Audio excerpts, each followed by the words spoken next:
What's going on, everybody? Welcome to the live composing show. Although today we could technically call it the live mixing show. Hope you're all doing fabulous. I know it is a rare thing for me to stream on a Monday, but I'm excited to be here. I hope you are as well. This week, I mean, you guys know this about my life. Just with family life in the summer is all over the place. And so I don't always have a regular time to stream in the summer, especially with a home studio. I'm looking to make some changes early next year, hopefully to have a separate studio space again. I think it's going to be a huge blessing for everyone involved, just to kind of have that separation. But I'm really excited, at least in the meantime, just got to be as flexible as possible with jumping on these streams. So thank you for your flexibility as well with me, since I have not been able to be consistent on the Thursday time. But hey, we're here. I'm super excited about today. In having this, the next few hours to just get what we can get done with some live mixing.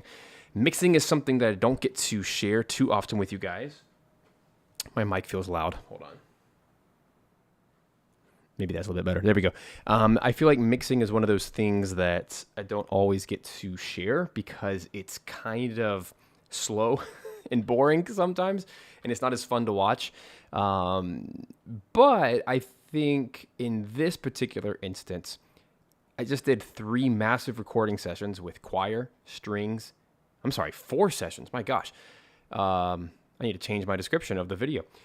We did choir, strings, brass, and woodwinds, 4 different sessions. And we actually have one more pickup session for strings later this month. We didn't quite get as much as we wanted to get recorded, but that's fine. We have to redo one of the tracks. The pitch was just awful, and it's not their fault. We gave them like 5 minutes to record 5 minutes of music. It just wasn't going to happen. We need a full hour to do 5 minutes of music, typically. But with that said, we now have a lot of data, right? A lot of assets. And that's just the orchestral side. On the other side, we also have the original stems, which is the demos, right? The mock-ups, which has all the original sample libraries for all the instruments. Some of which are not recorded live, like percussion. It's all digital, right? It's all sample-based. We didn't record percussion in those halls. And then we have solo instruments, where I've hired a bunch of soloists to cover solo woodwinds, hurdy-gurdy, hammered dulcimer, solo violin. I think that's it for this phase, as we have those 4 instrument groups. And I'm super pumped about that because the live always it brings it to life. Even something as simple as a live solo violin, a live solo piccolo, bass clarinet, English horn, hurdy-gurdy. Like these things just add so much life.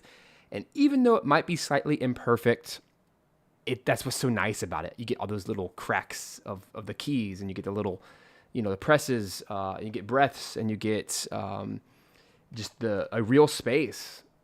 Now that, of course, creates its own challenges, because now I have to figure out how to make 7 different spaces around the world all sound like one, that's like the number one challenge of mixing, making everything sound like it's in the same space. But that's also the fun. It's the challenge. It's the jigsaw puzzle of putting it all together. So this is a fun day, because now that literally for the last 1 year, I've been working with some A-list composers. One of them is Austin Wintory, and his assistant Dallas Crane, and together we worked on 3 tracks.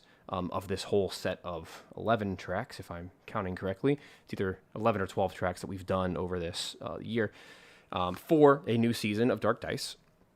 We spent about a year getting all the music ready through all the demos, all of the just exchanges back and forth with all the composers. I'm the arranger, and then we have an orchestrator and a copyist. And then obviously all the quality checks and all the back and forth there, and the approval of the team and all of that. And then we finally get the sheet music done. We get the Musiversal recording sessions scheduled and recorded. And here we are. So now Musiversal has sent me all the Pro Tools sessions that they recorded it in. And as much as I love Pro Tools, it just is not the right tool for what I'm doing now. I still use it, but I use it as an exporting tool, as a kind of data collection tool. And then finally, here we are inside New Window, which is like the advanced version of Cubase. And now I can do whatever I want with it. And it's I've mixed down stereo mixes of every instrument group. So instead of having 10 to 30 microphone placements of brass, I've now chopped it all up and edited it, cleaned it up, exported brass as one stereo file, and then I import it into this session. So now let's actually take a look so you see what I'm talking about. You can see how, for example, woodwinds, the entire woodwind section gets one track now instead of 10 to 30 microphones, which is all separate tracks, right? It's nice to just have one microphone, not microphone, but one stereo file. All the overdubs of woodwinds, there it is, one file. Brass, one file. Choir, one file. Strings overdub. This right here is about 100 tracks in Pro Tools, and that is the scariest thing in the world to open up and see, because it's like, what do I do with that? It's just too much. So there's one thing I've learned for professional mixers is they do this. They export, they down export so that they have the final stems to work with, and they're not having to look at 100 tracks, right? That way when I make one change, it's for the entire section. It just helps so much with this process. Each of the solo instruments, so here are my solo instruments for today, all live, bass clarinet, English horn, bassoon, hurdy-gurdy, piccolo, and solo violin. I color-coded all those blue, and before I lose my mind, I'm going to make sure that I color-code the choir something different. I don't know, a teal mint color. There's choir. And then down here, all the gray tracks are my stems. These are from the original demo, the mock-up that was finalized between all the composers, and there it is. Lots of percussion in this one. It's a battle track, but it's not your typical battle track. This is a very Austin Wintory style, almost Assassin's Creed Syndicate style battle track, which I love. It's very moody, lots of solo violin riffs, and when I get the files from the soloists, I always ask for multiple mic positions when possible.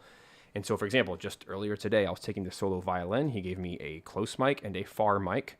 I mixed them together. That way it's just one stereo file for each of the tracks, each of the pieces of music. Same thing with all the woodwinds were actually recorded mono, which is fine because I don't need multiple microphones for that. But Hurdy-gurdy had 4 microphones, so I had to find a nice blend of mics. Oh no, Marie, you're saying there we go. There we go. Is that slightly better? I'm trying not to blind my eyes with my lights. That's the one problem with my current studio setup. I don't have a lot of natural light right here, so I have to use these big lights, and they're super blinding. So I try not to blind myself while working on music. So sorry. But what I'd rather do is you stare at the screen and not me, and we're just going to all have a happy day. But thanks. Okay, what else? So those are all my tracks. I've down mixed them all to be as simple as possible, and now we can actually work. So a couple rules of thumb that we have to keep in mind here. Panning is king in this style of music because there's so much going on that if I don't pan anything and keep it all dead center, it's going to sound super muddy and very bad. It's going to sound like just a hot mess because there's no priority order over where things should go. So panning is a big thing here. So some of the default pannings I do is I take the hurdy-gurdy drones and I pan them between 20 and 30 left. Sounds like this. So it's literally just like single notes. And I do that because typically those notes are being doubled by strings or something like the cello and bass in the right side of the ears. Like that. You can kind of hear them better now. Oh, sounds so good. This is completely unmixed, by the way. Like I just opened this up. But that's the cool thing is by having this drone in the left ear and having cello and bass in the right ear, it creates a nice balance. Here's another one. Here it is if it was centered. By the way, if you're not listening on headphones right now, what are you doing with your life? Typically, I'd say, hey, just watch it on a phone, whatever. But we're doing a mixing video, so just saying, half of what I'm talking about you won't hear if you don't have headphones on, or at least AirPods or something. So just, that's your disclaimer for the day. So right now it's centered. It doesn't sound bad, but it will get so buried if I don't put it left. Let me try 20. I like 30. Typically, the wider you can go, the more room you have for this extremely large mix, right? Hey, what's up, Michael? Yeah, sit back, enjoy. This is my very first time ever commissioning a piccolo. This could be the worst disaster ever because piccolo is so loud and high frequency. I already have it turned down 14 dB. That's so cool!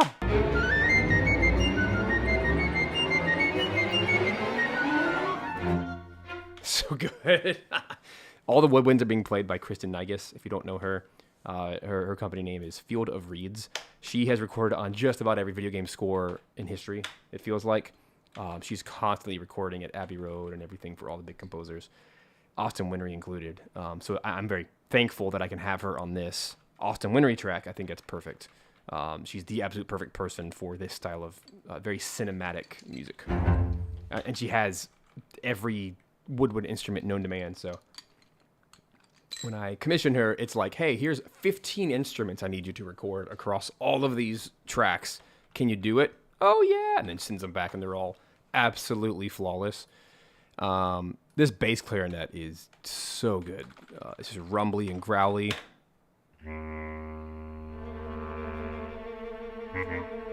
So good.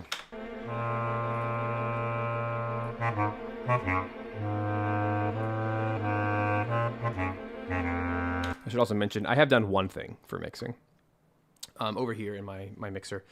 This is why I like Cubase and Windows so much. It's just so easy to use, and I don't feel like I can do this in Pro Tools with any level of speed. And I have so many tracks to do, and this is just, it's a whole month of work. I have no capacity to do this in Pro Tools. It just would take too long. It's possible, and I've done it, but it's just too long. So anyway, over here, you'll notice two things. First and foremost, hello, blank screen. First thing you should know is I finally got smart after I don't even know. This is like our 10th or 12th or something recording session with Musiversal for Dark Dice Music. And I've never thought to do this, but literally in the final 30 seconds of our 3-4 sessions, right? So I don't even know how many hours that is, 20 hours, something like that of recording. Literally the last 30 seconds, I'm like, oh, I have an idea. And I asked the conductors to clap like that. And I recorded 10 seconds of silence in the hall. And then I took that wave file, made it a little stereo file, and then threw it into a impulse, what is it called? Impulse response, which is a convolution reverb engine. And I created over here, you can see it all. I'll pull it up. Right here, Reverence is the name of the plugin, the default plugin inside Cubase. But here it is. The TomTom Studio D is where we recorded the orchestra. There's the clap. And so what it does is it takes all of the data after the clap. And then now I have a reverb. I have a custom reverb. And now I can run any of my instruments into it that didn't actually record in the hall. So, for example, this is just genius. Not trying to pat myself on the back, but I did something good. I'm very excited about this for my future mixes. So, for example, let's just pick on the solo violin, right? This solo violin sounds fantastic, but it is recorded in a home studio where it's a tiny room. It sounds fine, but in our context, it doesn't work. So here is the sound by itself. Let me solo that real quick. And you'll hear it. It's super dry, which is fine. That's what I want. Right? But here's what happens if I throw it about, let's just call that about 30% into the custom hall verb that everything else is in. Interesting, right? Here's that 100%. Way too much, right? Way too much. It's not a huge hall. It's not like a massive orchestral scoring hall. It's a bigger than my room hall. You know, enough to house like 50 musicians, but you can already hear how it adds a bit of life. So what I do is, I'm not going to go that extreme, but I want it to be in there. And then I take my normal Aether, which is a massive, massive orchestral hall, and just kind of dial it in until it feels good. So that's what I do is I'm now mixing the instruments that were not recorded in the same hall as the orchestra because I want them to sound like they're in the orchestra hall. I'm now mixing them with the normal reverb I use and the actual hall reverb. So here it is.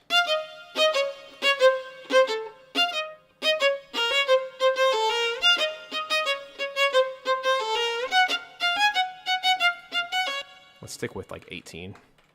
I'm literally, there's no magic number. I'm just doing it by ear. And that's so cool. It's so simple, but what a difference that makes, right? Hey, Dallas, what's up, dude? This is Dallas's track. So this is Austin and Dallas. They co-composed on this track. They wrote 2 tracks together, if I remember correctly, and then Austin wrote one all by himself. And Dallas joined us in the sessions. Super fun, incredible composer, and I found out he's an incredible trumpet player, and he is a spiritual student of John Williams and knows all of his scores inside and out, and helped to write a lot of these really cool woodwind licks that I know nothing about woodwinds. I'm a strings guy, first and foremost. So he's my consultation for all things brass and woodwinds. Anyway, that's so cool. I just love that. And I've never tried that before, mixing reverbs like that in an orchestral sense, but it's really working out so really good so far. Anyway, my original topic of convo here was with panning. So far, I feel like most of the woodwinds will be fine centered, but I feel like the bassoon in this track,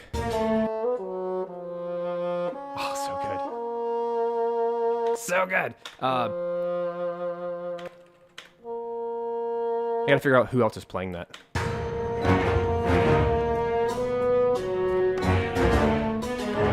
Oh, so it's strings. So it's like violas. So it sounds like bassoon would actually do better left. Let's pan him 20 left.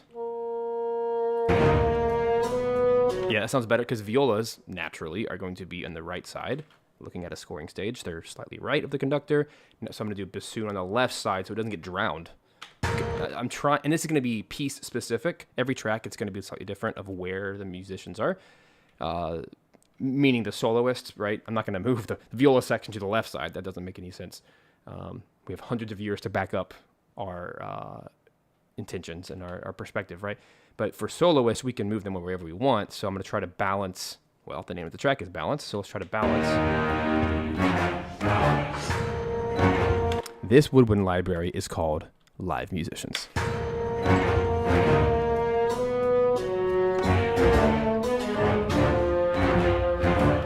The only live track we don't have yet is Hammer Dulcimer, but that's coming later. So this would not be the final mix, despite the title that says final mix. That'll come later. I like to make demos of all the mixes just to kind of get the basic mix done, and then as we finalize all musicians, all that, I'll do the real mix. You know, final mix. Final mix. We've all been there. That sounds good.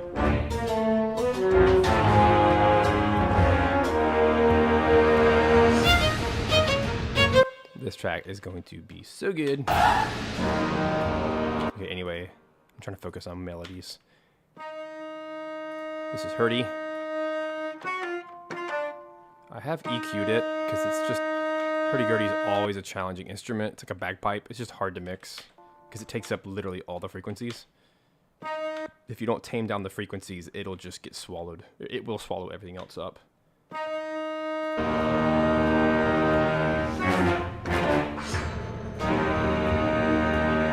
I'm happy with that right now. Let's make sure it's on the right side.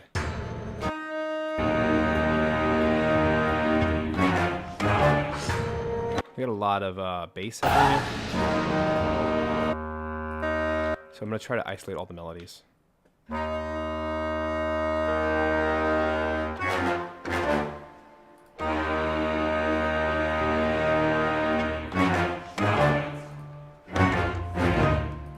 Oh man, that poor choir is so quiet. Another hard thing to mix is text, because the diction has to be clear. So my quick and dirty solution is going to be to try to take right here, the choir EQ, just try to figure out where the sweet spot is in the high end to really try to get the text to be clear. This is not a volume issue. It's an EQ issue. So like right there, that's the worst place to put it because that's just pure mud. Like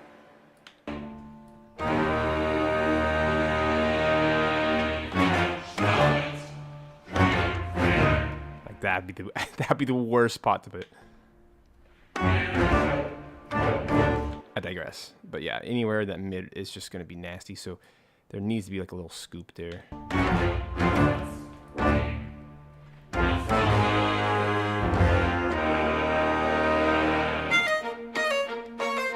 That'll probably be it.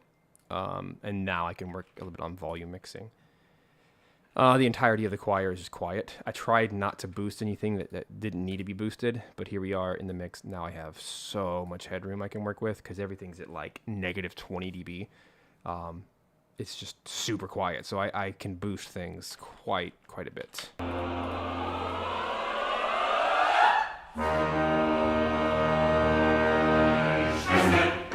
See, I'm not even peaking, and I just boosted it 20 dB. Isn't that insane?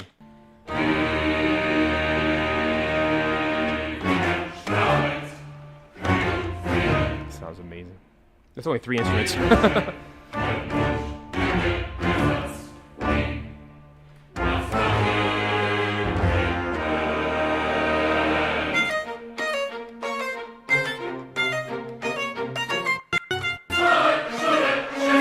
So I gotta really tame down choir here.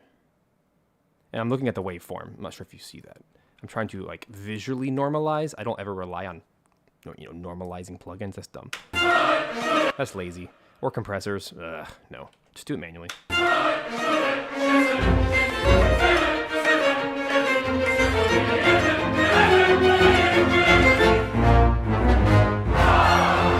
So good. We added those like shouts and screams at the end, like last minute. I thought that was a good addition. Choir wasn't even going to be in this track originally, but after I heard it a few times, I had to experiment, and I love it. It's very Star Wars Episode 1. And this is with absolute minimal reverb at the moment.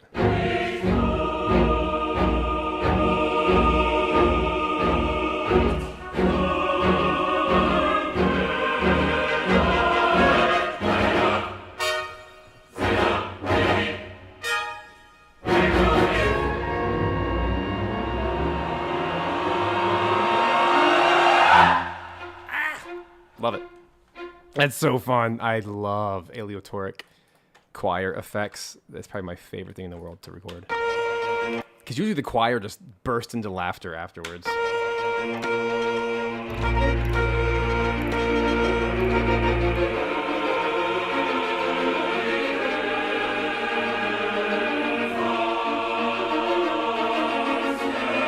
The diction's very clear right now in that frequency range. So the secret from here is going to be try to make everything else. Choir's the main event here. Really try to fit everything else around it.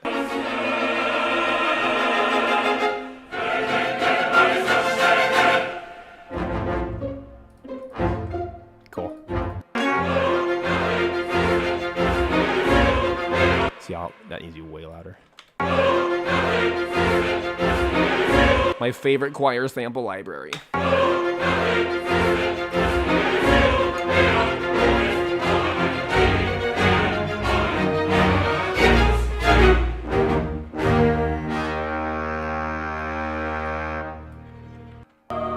Oh yeah, my Kingdom Hearts moment.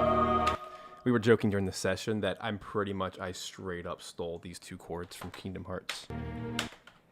But I can. Thank you, Shimamura. Son. Sama.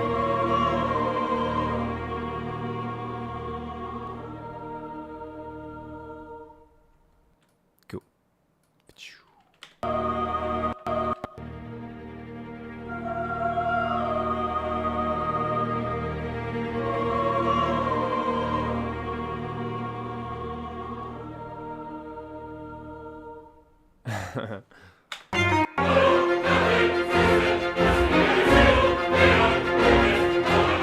can already tell this needs some quantizing, and this is just another thing that Cubase just owns at. Look how easy this is. I don't even have to like change. I don't have to do the, in Pro Tools you have to like convert a file to a I forgot what they called it in Pro Tools. In here it's like very audio, whatever. You have to convert it to a file type that can be converted. You don't have to do any of that. Like literally click on a chunk of audio and just quantize it. Boom, and it just does it. Now these are 16th notes. So let me undo all that. It just fixes it. It's amazing. Now, granted, that made it. It's on time, but it's not on time with everything else. So I'm just gonna move that chunk over.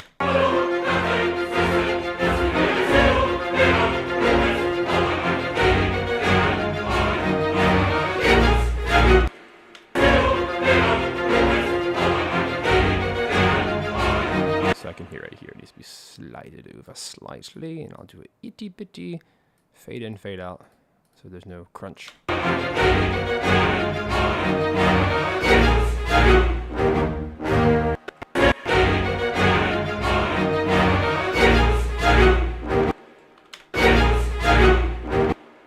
A little bit muddy. And then I'll just use Magic, also known as crossfades. I'll do it twice. Like so. Just gotta get it perfect.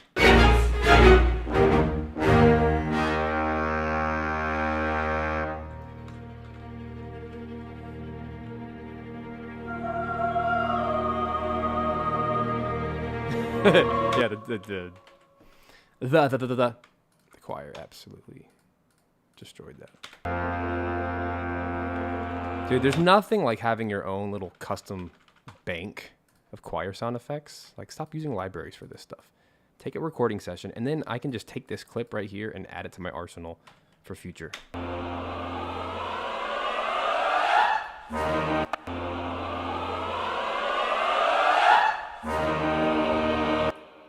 That's a little iffy.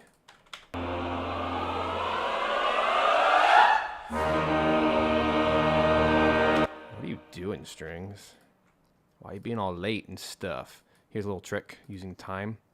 Sizing applies time stretch. Check this ridiculousness out. Watch. Sorcery, I tell ya.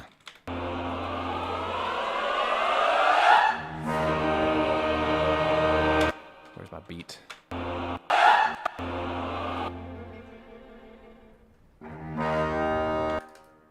Now, granted, I need to actually get it where it's supposed to go.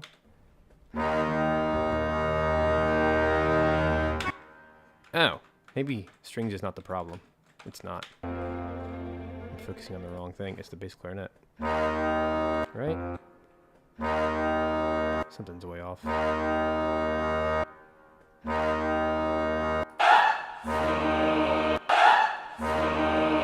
It's actually choir. Funny. I mean, makes sense. They just did a big old scream and then started singing, so that would make me late too if I was a singing.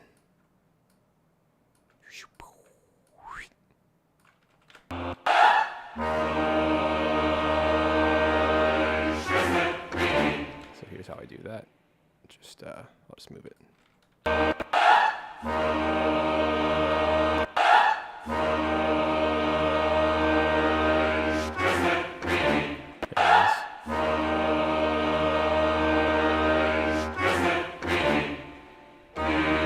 Works for me.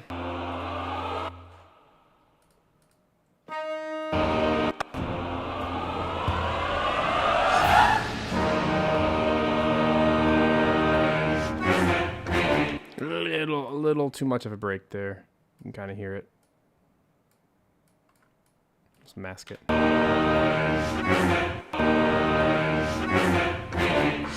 Looks like a little decrescendo.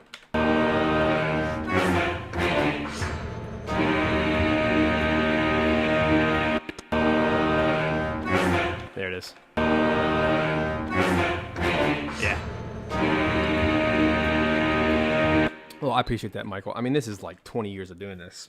You just learn lots of tricks to work fast, you know? When you work on thousands of pieces of music, you just kind of pick up how to do stuff fast, you know? That's why I can't use Pro Tools right now. It's just too slow for me.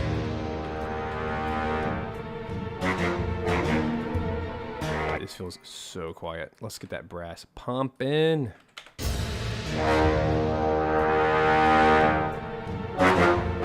Yeah. It's like quiet dread. I love that.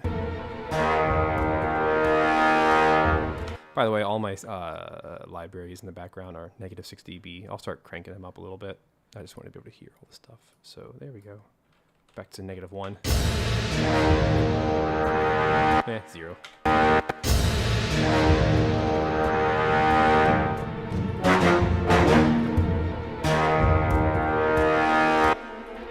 See what they're doing. That's so cool. All credit goes to Catherine Wynn on this one for getting these strings to be so cool and textured. I like it. It's not too hot.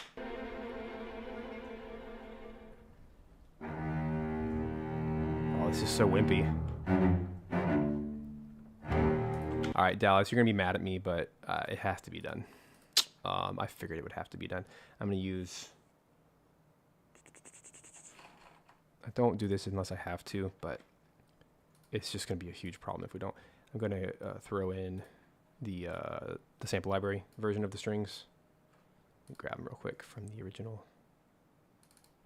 I won't do this for everything, but strings can just be really iffy. So let's find. I want to be very specific. It's probably the only thing we need. The only like original stem that will be necessary. I'm looking for it and not finding it. Maybe horns too. Horns can be a little iffy too, pitch-wise. And because we only recorded 4 horns and sample libraries, we tend to use like 8. Just because. I'll go ahead and grab all the brass. And I will say this, I despise sample library trumpets. So I'm going to use the real trumpets. I don't even want to toy with that nonsense. They just all sound bad. Where is it? I mean, you guys can look if you really want to. I just don't know where anything is in my list. But you can see how many stinking stems there are. I'm looking for... Oh, we did them separately. Lame. That's why. I forgot for these tracks. They're all like very, very separate. Yuck. Does that mean... All right, I think that's all we need. That's way more than I wanted, but whatever. This is what I do in this is just another really cool thing about Cubase is it has this dialog window that comes up and you can say convert to project settings and copy to project folder if needed. What a great statement, if needed. So what that means is it's going to convert everything automatically to my current session, which is 96K 32-bit float. And then, oh, hello. Oh, I'm so sorry. I feel like a moron. I hope I canceled it. Sorry, I already have all of these tracks imported. They're just hidden over here. Whoopsies. See, my past self was very smart. My current self, however, just needs to be kicked in the schnoz. Okay, here we go. Let's just make my life easier and do this real quick. Enable them all. See, they were actually all hiding down here. Hee hee hee hee. So here's what I'm going to do. Okay, cello. Man, I should have known that 5 minutes ago. Yeah. Whoopsies. Let's just go ahead and get them all. The ones that I think I'm going to need. I'm not doing any of the solos. That'll be fine. I do want to keep the runs. We might need those. What else? 1, 2, 3, 4. We got cello. We got bass.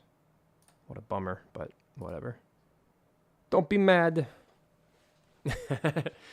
Yeah, I call this synthestration. It's when you take sample libraries and you mesh them together. They won't be equal in volume by any stretch, but you just sometimes you gotta have both. Especially when we're working at the speed that we're working. and doing so many tracks and all that jazz, sometimes it's just a really good idea. Okay, so I'm going to be smart and just put all of these. Come on, move, move, move, move, move. Above all the percussion. Put them right there. Let me get these in order. First violins. Go there. I like to do short on top, legato on bottom. Viola should be there. Let's get all of my hornies. My horns up here. Chords, legato, short. Yeah, there we go. I like to do it in a certain order. We'll keep our runs down here. I'll go ahead and turn them on. Just for fun, I want to go ahead and just hear those. See if I can eliminate these. There are only a couple runs in this track, but I think it would be wise to just listen and see if we're going to be able to live without them, because the runs they did were good but pretty pitchy. They're in the overdubs, thankfully, so I can isolate them like this. I really like them, but they're super pitchy. Here it is again. It's a nice effect, right? So what happens if we double that with the sample? Okay, that's nice. Well, they're in the wrong spot for starters. So let's bump them down. Looks like a whole bar. Hey, that actually really sounds nice. Let's double it with woodwinds and see if it's the same situation. These are right here. Super quiet for some reason.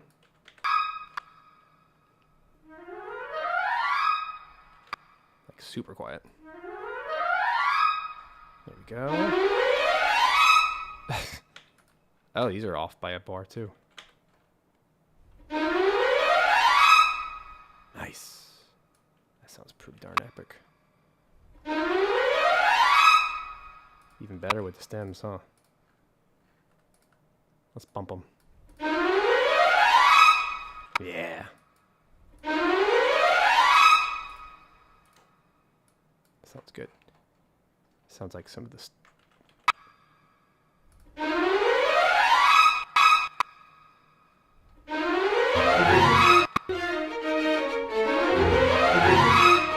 There it is.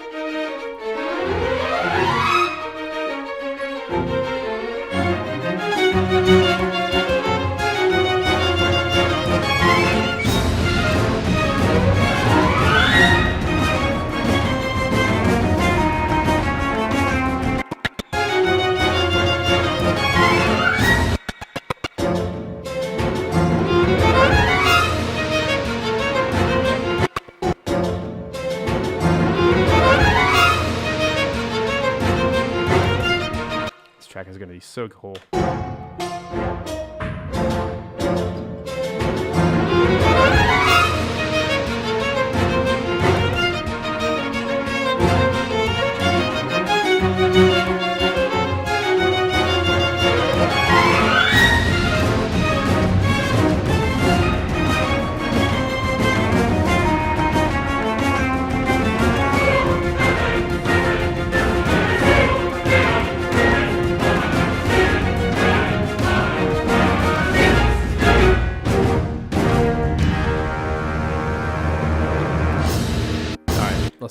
Let's go back. So these are all the ones in question. So let's I'm telling you this stuff is a little time consuming, but you got to get it right. So the real reason I brought these out was to start working on this right here. So let's just take strings, see if we can get these things mixed well. And I'm gonna go to my mixing window real quick, and I'm gonna take all of my strings over here, use this Q-link function, and all of my strings that were not recorded in the real space, let's throw them into that space by doing -20.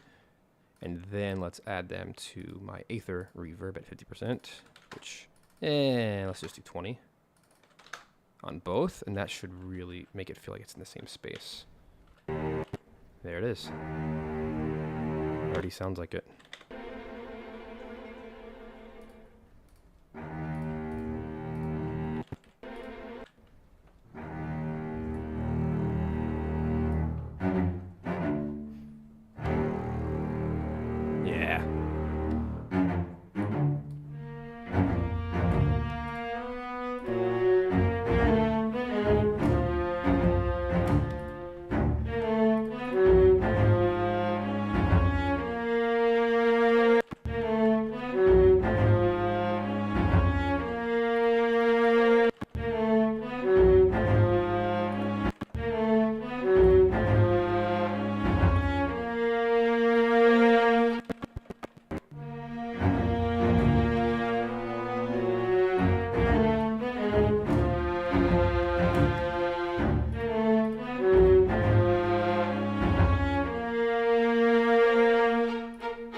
sounds really good. Hey, it's Austin. What's up? Welcome. Glad you could come listen to the madness. It's sounding really good.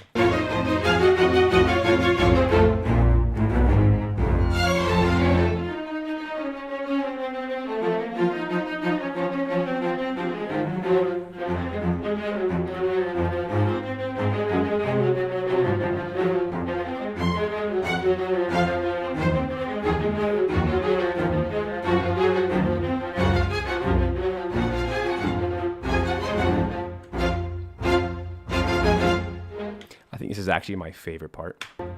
Hey, that's okay, Austin. You were literally recording at the same time as us for one of those sessions, and it was awful early in the West Coast. We started at 7 a.m. my time, which is 4 for you, so no way. I would never hold that against you.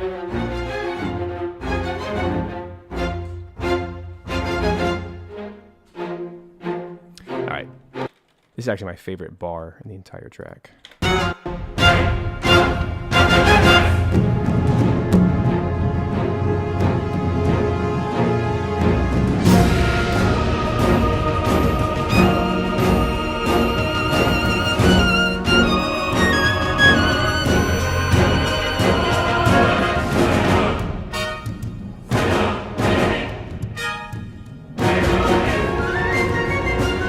Ah, that piccolo, nice. All right, this poor violin. That's Mateus Souza Garcia, my favorite violinist in the entire world. I record him on everything because he's such a virtuoso. He can play anything. And one of the tracks is just like straight up 16th note shredding. It's like across all 4 strings. He's doing double stops. Oh my gosh, it's crazy. This needs some love. It's very, very dry.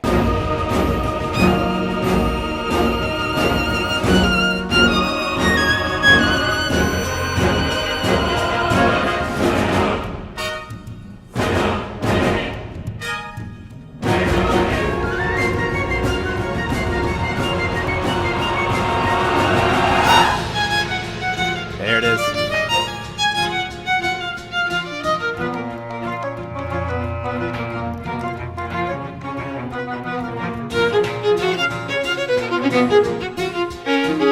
Like, that's so crazy. All these double stops. It's so good.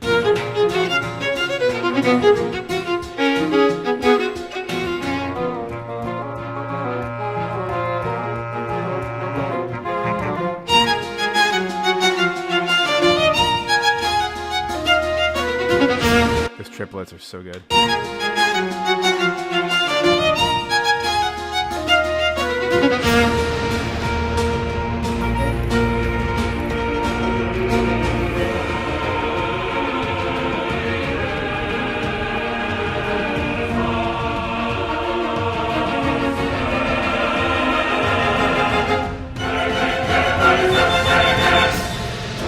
Let's be careful here. At this moment, we really gotta quantize. Maybe we can use the strings as the tempo. Thankfully, the choir, they're singing 1 syllable each, so each of these could actually just be an 8th note quantize, like that.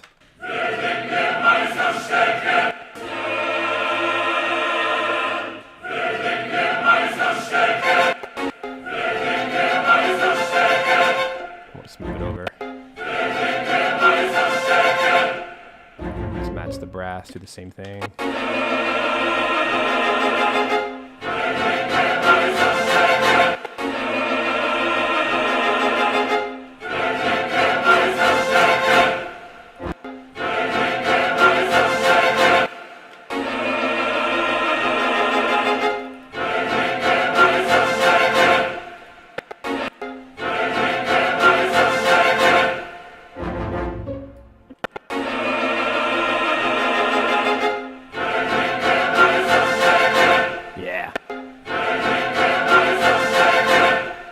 Piccolo. I've never heard a mean piccolo till today.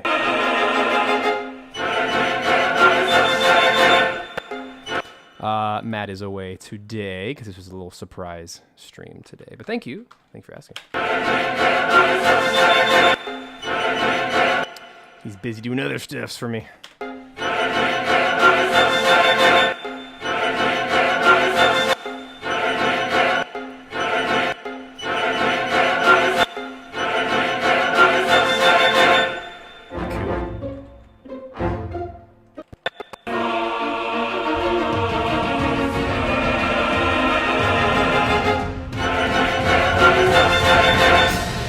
Feels really good. I don't want to like overly quantize too many things, so that's why I kept the strings because they're kind of the sloppiest.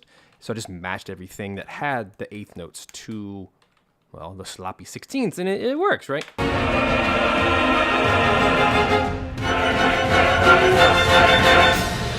That works really well. Let me check out horns. That works. It works. Let me mix that with. They're off. It's actually the sample one that's off. It's too perfect. Okay. So let's try. Let's keep the eighths, but let's drag it over slightly. Right there. You hear they're getting a little sloppy. Turn my grid off. Just slide it over. Oh my gosh, sounds awful. So what's actually happening is the choir and the strings are naturally doing a slight, what do you call that? Mortando? Is that what it is? It's like where you, a rallentando, that's the right word. It's where you slow down slightly towards the end, it elongates, which is such a natural musician thing to do that samples will never do. So this is a great problem. I just need to kind of, I'll probably time stretch the, let me go back to the original part. You hear that? It's like, wah, wah, wah. I love it. But we have to manually do it. It's actually right here. Here's what I'm going to do. I'm using my little time stretch tool, and we're going to stretch it to be slightly, oh boy. Hold up, wait a minute. We'll kill him for a second. I'm going to time a stretch right here. I'm going to make him slightly longer, and then we're going to use a little bit of crossfade between these two, so now it'll naturally stretch. Wow, it needs even more. Let's just be extreme. Now it's Inception. Or does it speed up? What's happening? No, it is slowing down. Oh, this is gonna destroy me.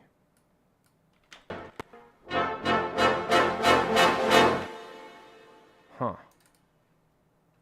Anybody smarter than me know what's happening?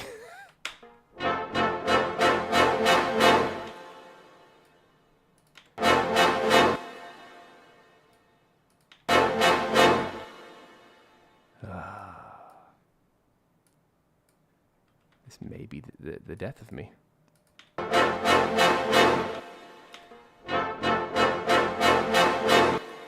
It's almost like...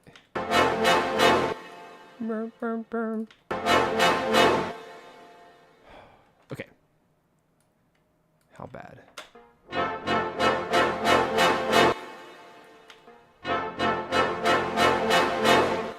I don't know how to fix this.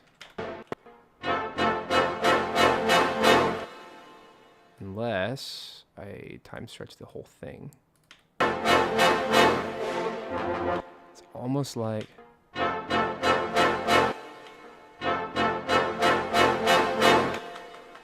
okay. I'm getting too fancy. Here's what we need to do. Take the original. And it's going to be annoying, but... just going to slide over. Do this manually.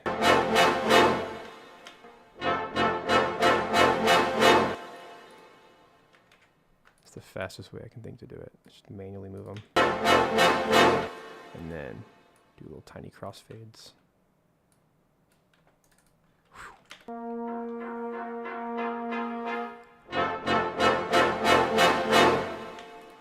Not bad, not bad. All right, together.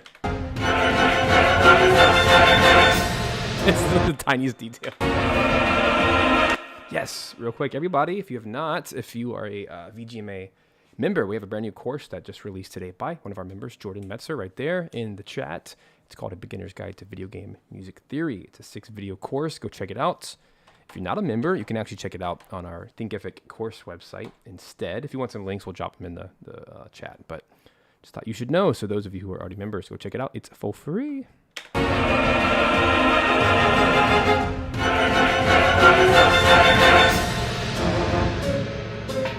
Cool. That helped, I think, in my little brain.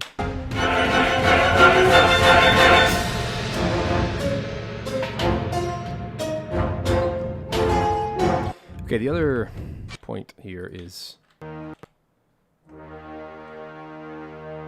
low brass. Let's work on that.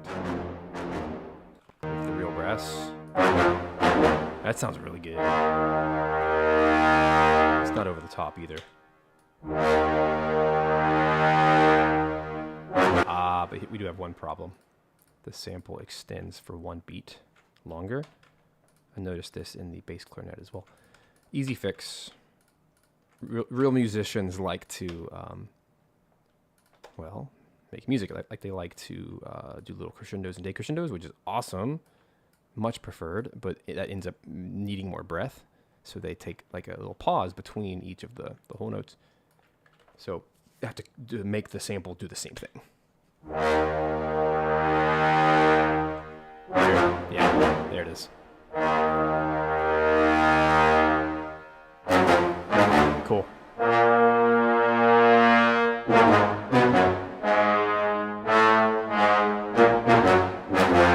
Ah, that sounds so good. Yeah.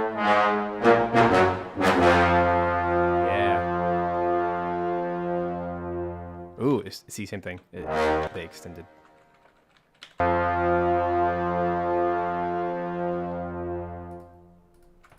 Subtle, but these are the 5% details that make all the difference when you add them all up. Creates so much more musicality. Oh, the opposite happened. Interesting. The real musicians, I didn't catch that. The real musicians extended it longer. So that just means right here. Did not expect that.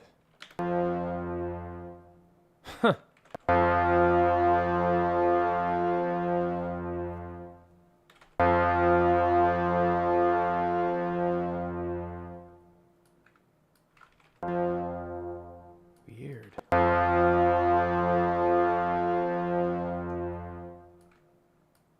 Did not see that coming. There it is. Okay. Finally together.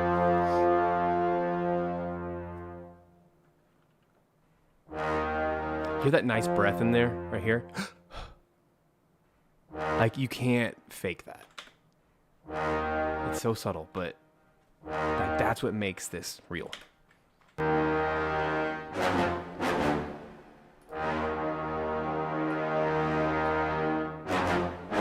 I forgot to do my reverbs. That's also probably what's not helping. So for my horns, all my fake brass, right?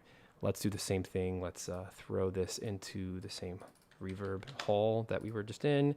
And then, like before, we'll just keep these at -20. Keep it conservative. That always helps, big time. Yeah, that already feels better. Makes it feel like it's in the real same space. I'm so glad we did that. That was the best 30 seconds. Most expensive 30 seconds.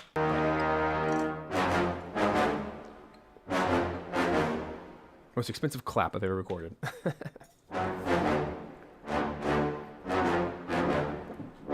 It's like I said earlier, it's this dread, it's quiet dread. It's not over the top loud.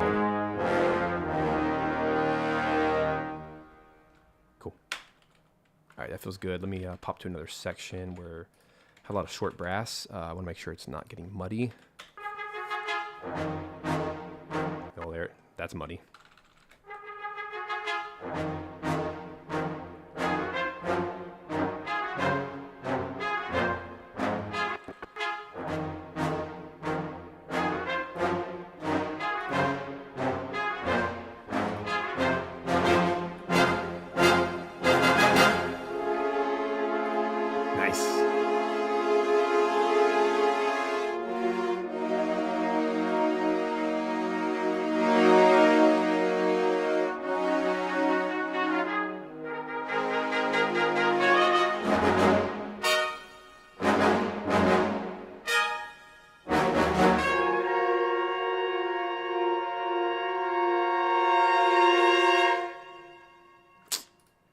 Oh, part of me wishes we did the trumpet separately, but you can't really practically do that.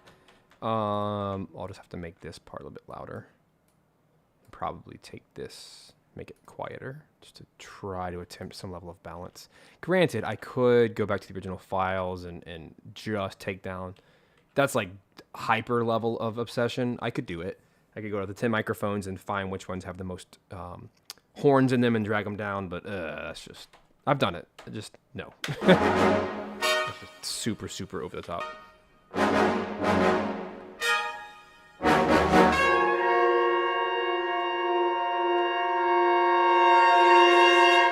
think what I'll do is this. I'll bring this part down, and then we'll just do like a large crossfade.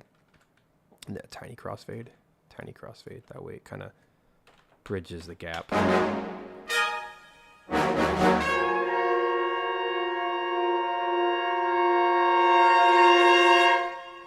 And it's not over the top either. It's a crescendo, but it's not like the most extreme thing ever. And we have this choir thing anyway, which steals the show.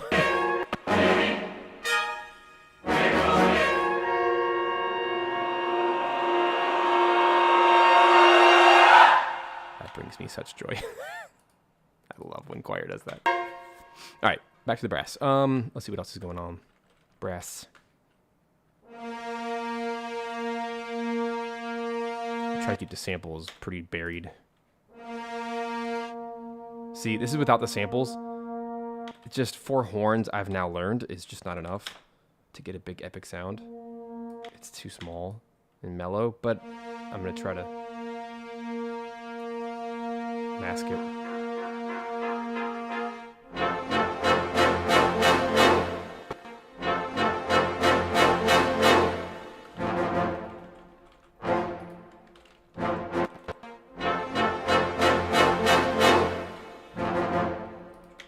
What I did to the horns and just move this over slightly so they line up a little bit better.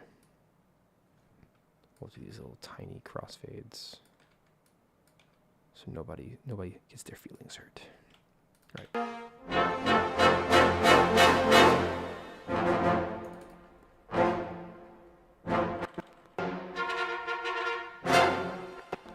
Super John Williams triplets.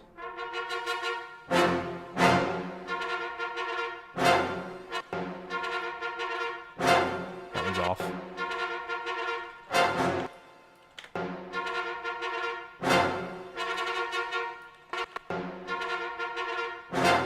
Ugh. That's why it's just good to have separate stuff sometimes.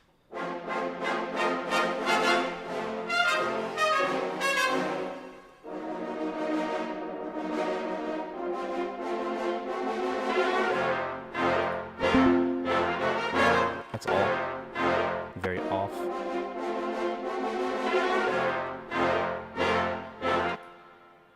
Too late.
This I need to maybe just do a giant volume decrease and crescendo.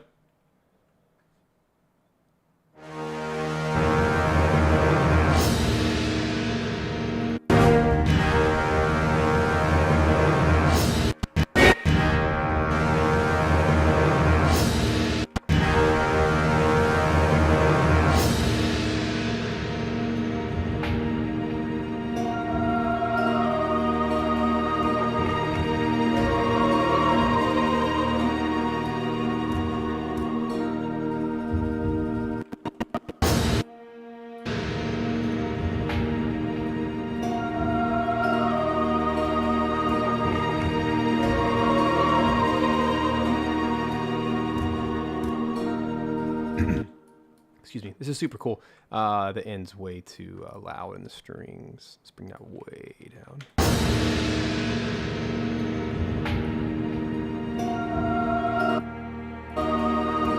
Oh, it's just the overdubs that are too loud. The high strings.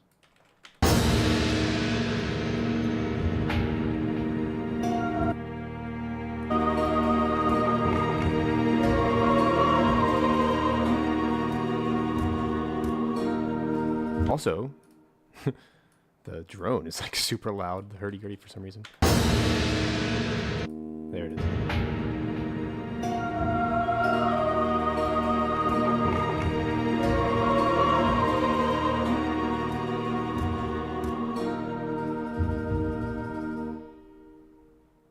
Nice. Okay. Let's make the track end at like 87.3, something like that. I'll need that for my later exporting needs. Make sure everything's the same. Probably just go ahead and make it 88. There we go. Beautiful little track. Lots to do. All right, let's get these drums way more prominent.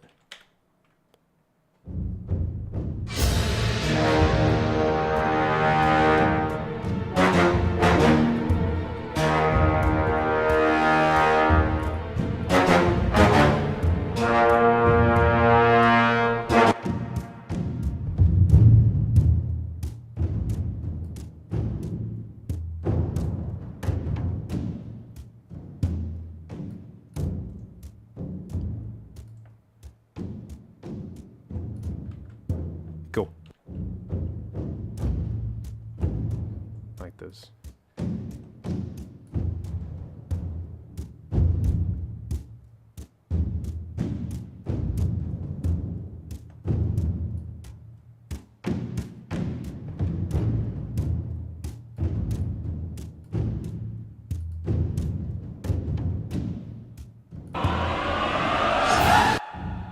Let's get a little perk going.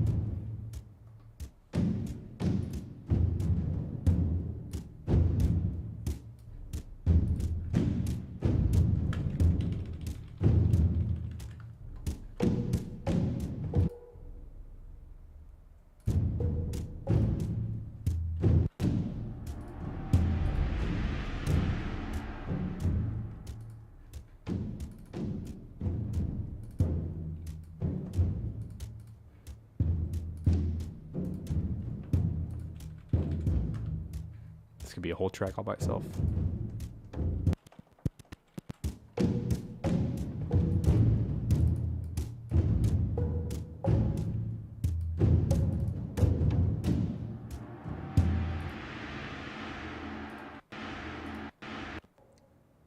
Looks like this is like cymbals and stuff. So we can't take off all the high end, but like the little pops. Those are cool. These were Austin's original stems, so I want to honor them and use them well. And then I added these Armageddon drums later, just to give it more oomph.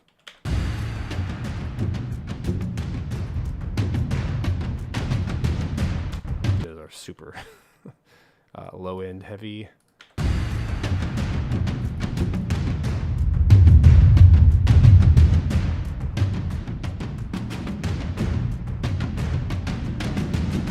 No, I was saying earlier, Matt is typically Mondays are really busy for Matt because I give him a lot to do for the week, and a live stream is not going to happen on a Monday.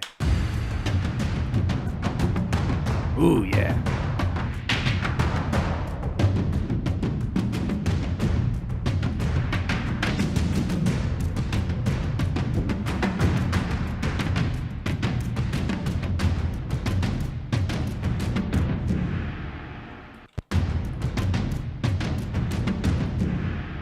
Let's get those cymbals in too. They deserve to be here. Also some nice woods.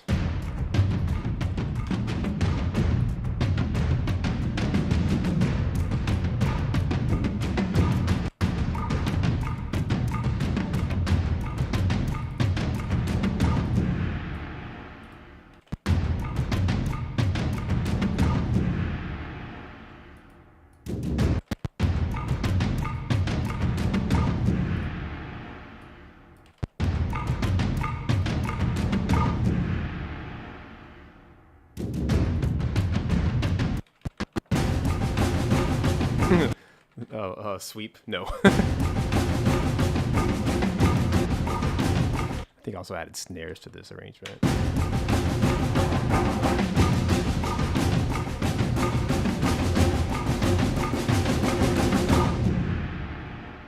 Oh, he also has log drums. That's cool.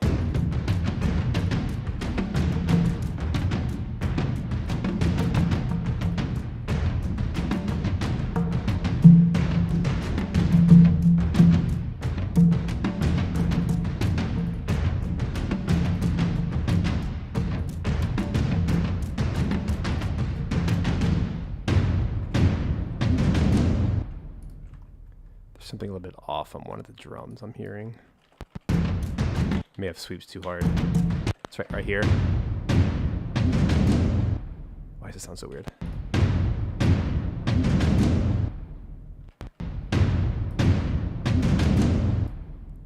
It's like this one.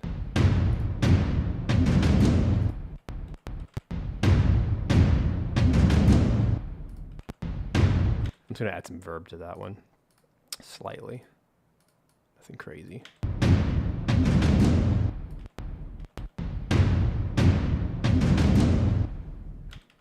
I'll probably need a little bit. So let's do this. Really don't want to overdo perk reverb, but we need some. So let's go here. Q link. Let's do like a tiny amount, like 40.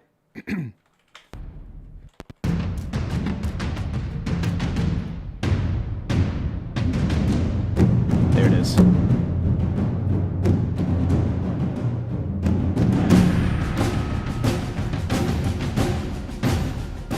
So many perk instruments.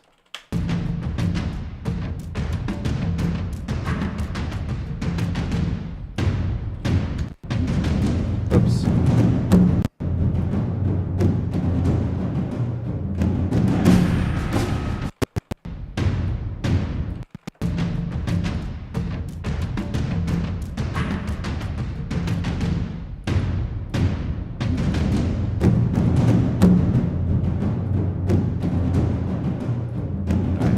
Gong.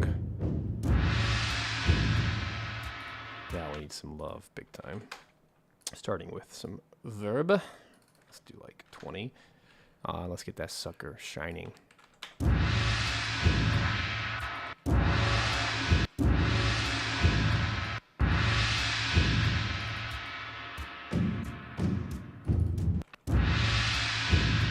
it is.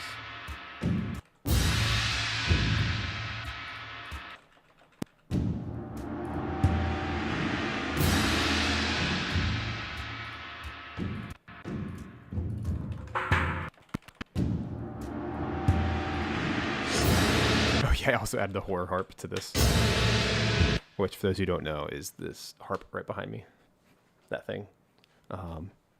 It's a detuned harp from 100 years ago that had guitar strings on it, and it still has the original guitar strings. Sounds like absolute death, and I use it on all things Dark Dice because it just has so much punch to it for transitions like this. So it's like instead of a nice, gentle glissando of a harp, orchestral harp, it just has this grunge to it. I actually like it the way it is. It probably needs a little bit of verb. Let's try to get this perk section sounding good.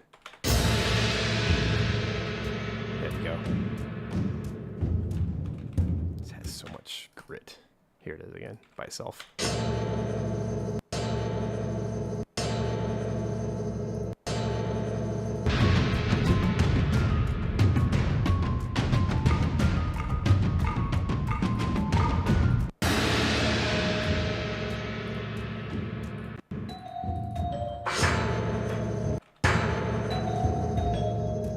I'm going to pump this into the right. I'll do 30% right.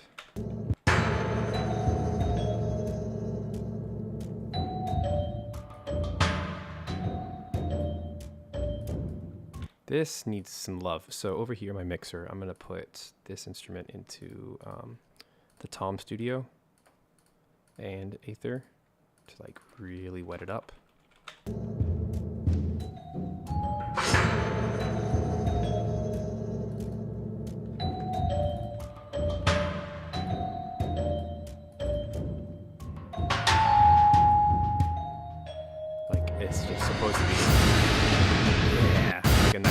Nice double.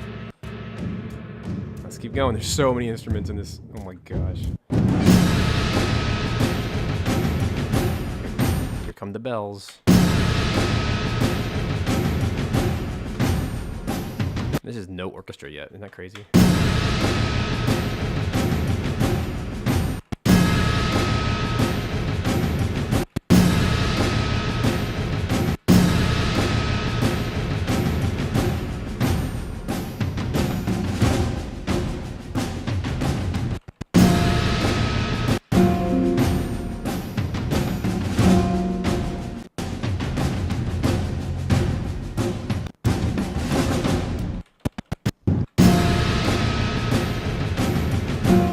This is the harp now. This probably also needs to be panned. Let's do left 30 to match the Celeste on the opposite side.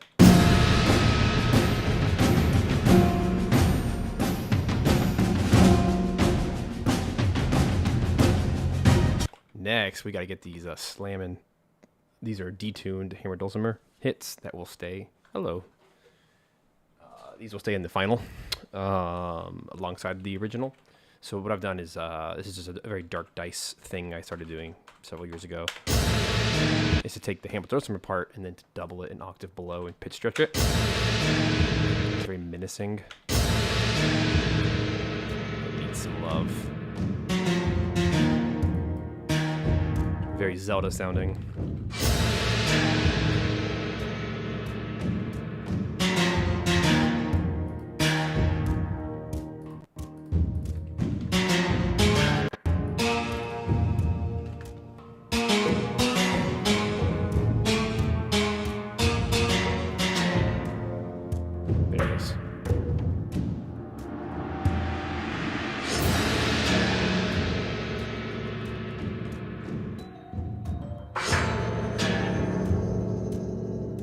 Instrument is the chimes.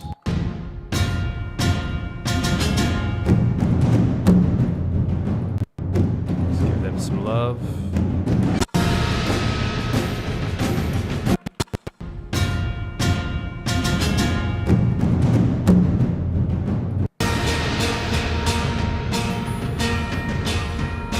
Alright. Ready to party? Let's do it.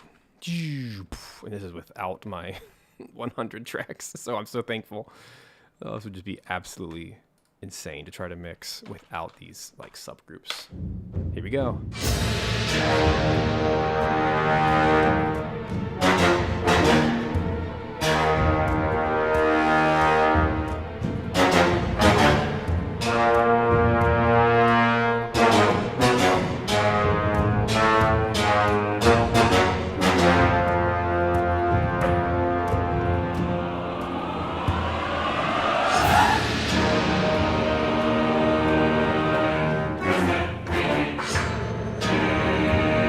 So clean.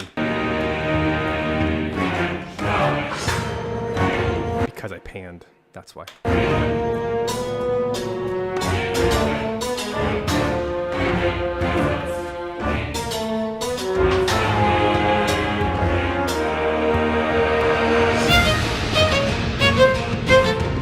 That's gonna be cool.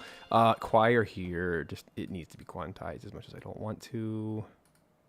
Let's see if that helps. Let's do it to the brass as well, just so they are at least the same.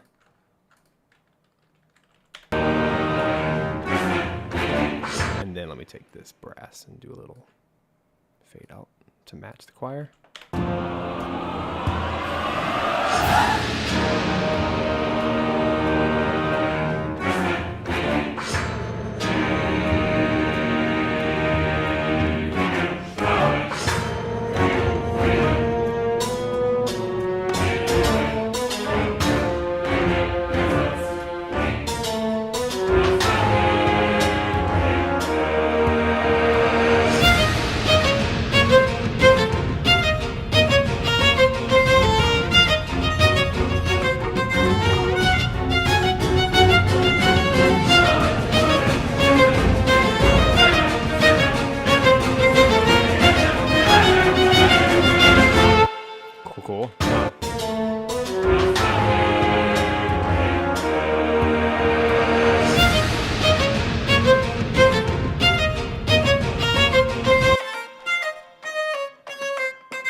also off.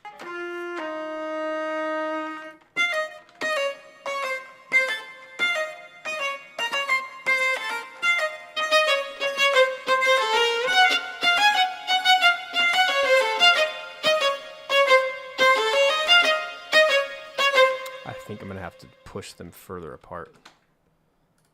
Let's find out what that sounds like.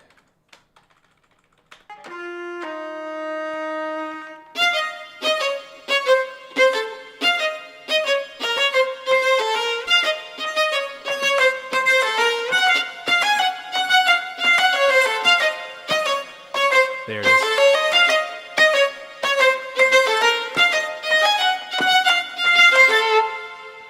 It's weird hearing a Hurdy and a solo violin at the same time.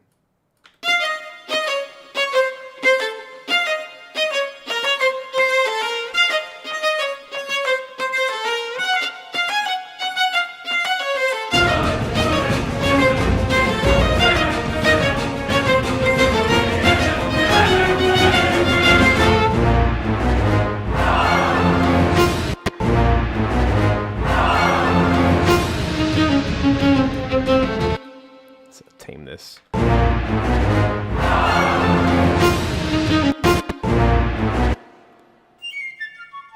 Let's get woodwinds in there. They're so quiet here.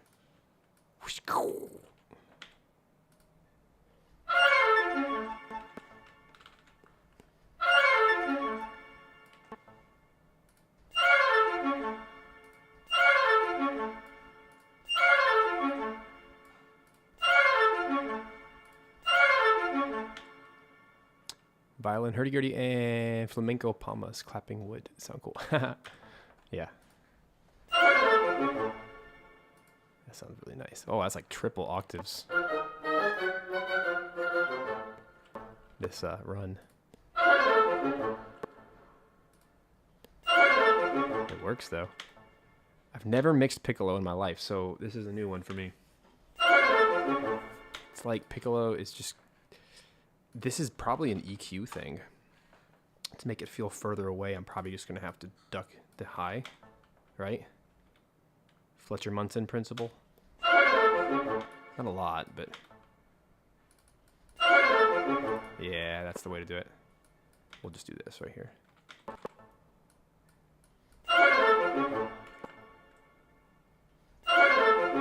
It's not just a volume thing. Because negative 15 dB compared. There it is. It's just a little too shiny.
So weak. I'll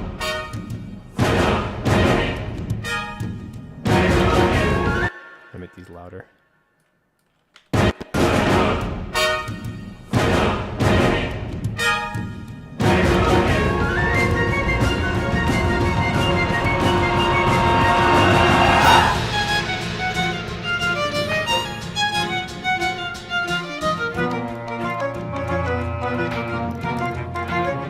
Hello, English horn. Welcome to the party.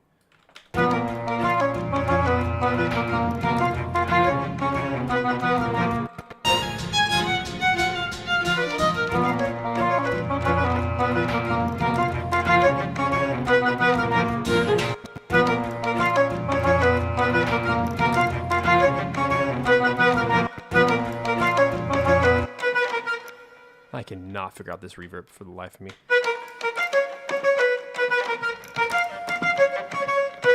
telling you, hurdy-gurdy is like the hardest instrument to mix ever. It just doesn't fit to bagpipe. It always steals the show. I might be thinking about this the opposite way. I think I might need more high end and less low end.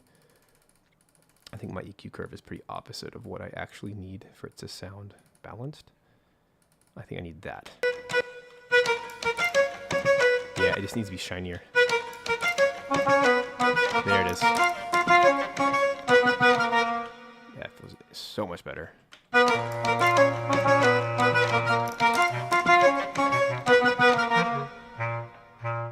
There's so many things going on in this track.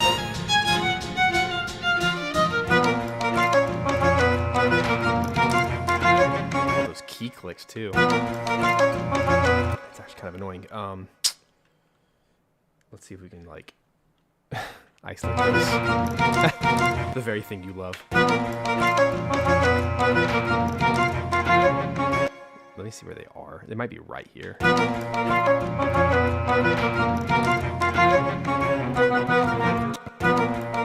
Naturally, they're right where the best part of the instrument is.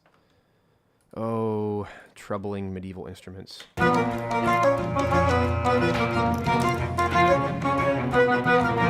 Literally the exact spot I want the melody to be.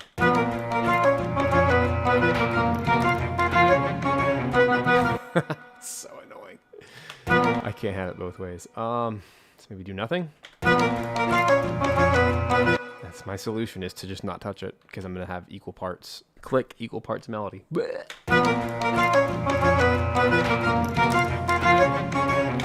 know, I really like when those woodwind players go right before they play.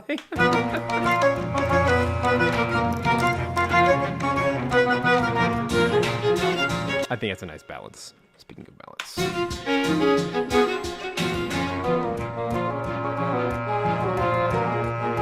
Get it, bassoon? Let's go.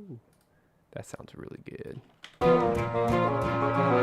Because I have soloists and I have an orchestra, I'm just going to make all the soloists feel closer and drier. I feel like that's the only way to make this work. Like, it's okay for them to be close.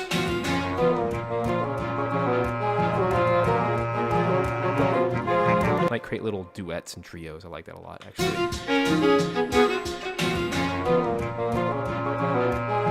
That sounds so good to me. I'm actually playing the game right now, Prince of Persia: The Lost Crown. It actually uses a lot of this, like small woodwind ensembles, like all soloists, like trios and quartets on top of an orchestra, and it feels really good. And I feel like this track in particular would actually sit perfectly at home in the middle of that game. So it's cool to hear a real life example of something so similar.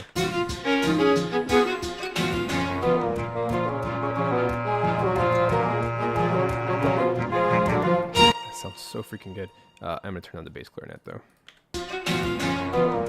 So essentially I have the bass clarinet in the middle, I have English horn and bassoon on the sides, and then whenever the hurdy comes in, it's on the side. Violin's on the side, and that way the whole orchestra, it already has its natural panning anyway, like a semicircle. So I just think that feels so good.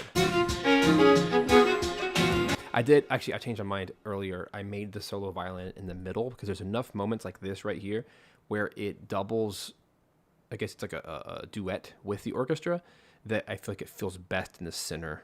Like right here, it wouldn't work if it was on the side. So I think you have to choose. You can't move an instrument. You shouldn't. In the middle of a piece, you shouldn't pan it differently. So we just got to kind of pick one and go on. So I like it in the center. Because then it's all centered, and then the woodwinds come in on the sides. It works well.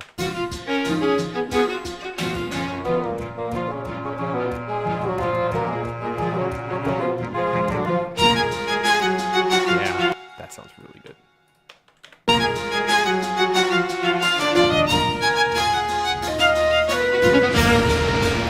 Yeah, and the choir. Ooh, yeah.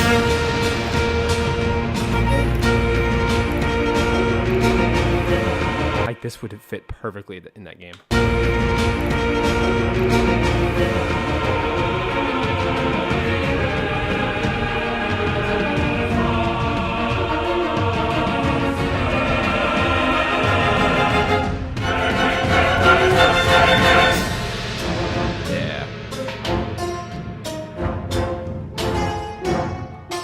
It's perfect, Dallas. Let's make a sample library about that.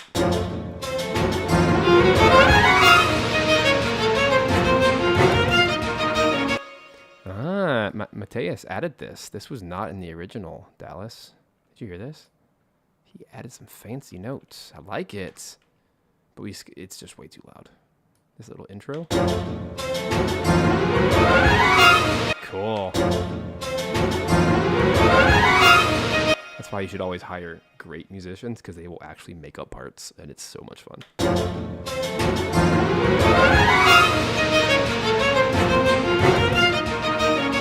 That is so cool.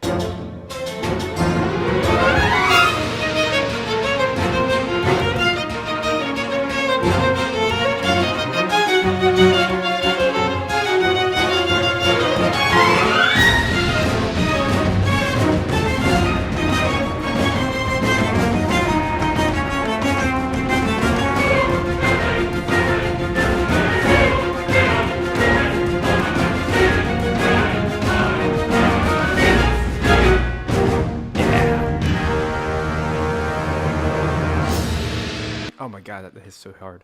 I have one big issue though, and it's that last note. I wish so badly I could go back in time and ask the brass to play this so much harder, because volume's not going to solve it. And the sample library sounds like garbage. I've just been so desensitized to the trailer sound. You know what I mean? The Inception, the Brahms, right? The Brahms. And unfortunately, all sample libraries have this in common, where it just sounds so fake when they do a big octave. When we did it live, it sounds weak, because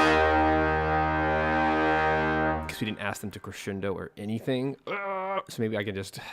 I don't know what the solution is.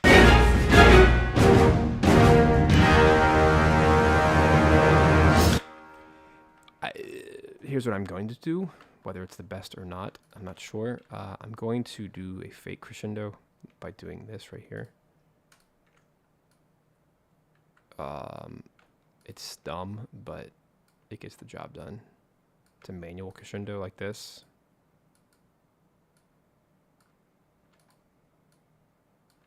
And I'm just gonna crossfade it to infinity and beyond.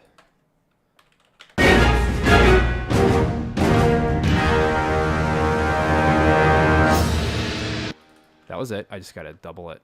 I don't want to borrow from the beginning. Thank you though. I might, but I want to see if I can make it work with what I already have.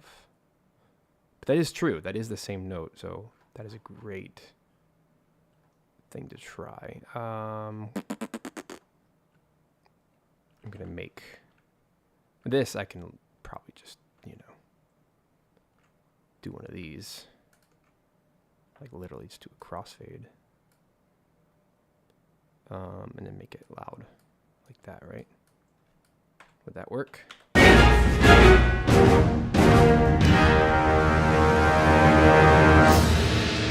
did it.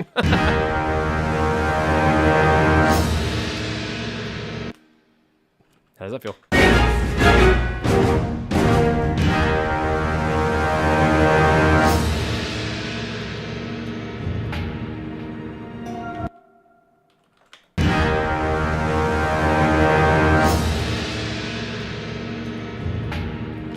And decrease it slightly.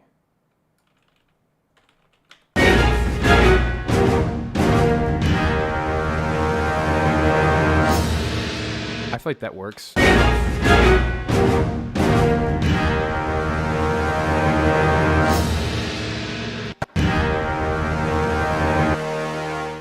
Let's do the same thing in the bass clarinet.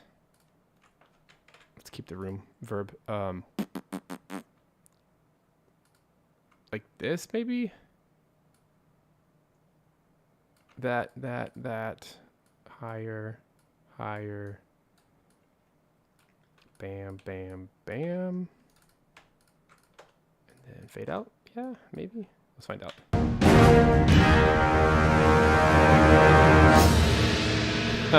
Cool.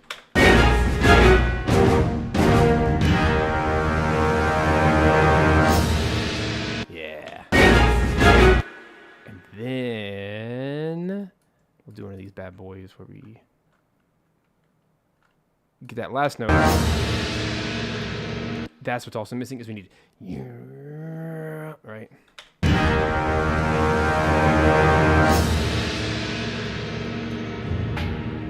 That's what we're missing, is like a low. This thing. Low octaves. Yeah, there it is.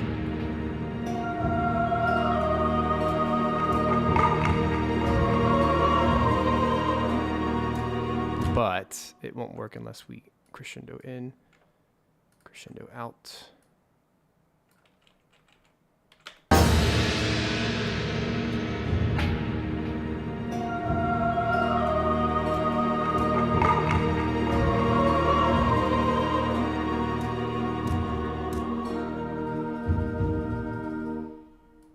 That works. Let's do the same thing with the drone.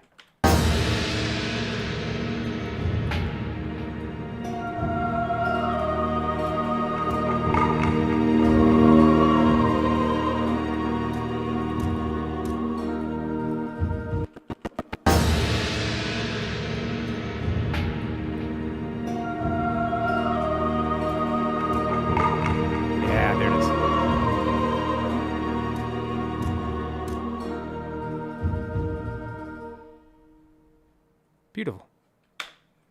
Lovely. It's not 100%, but I think this is good enough for a demo mix. And just for fun, because I like to do this, just to like give us more pop.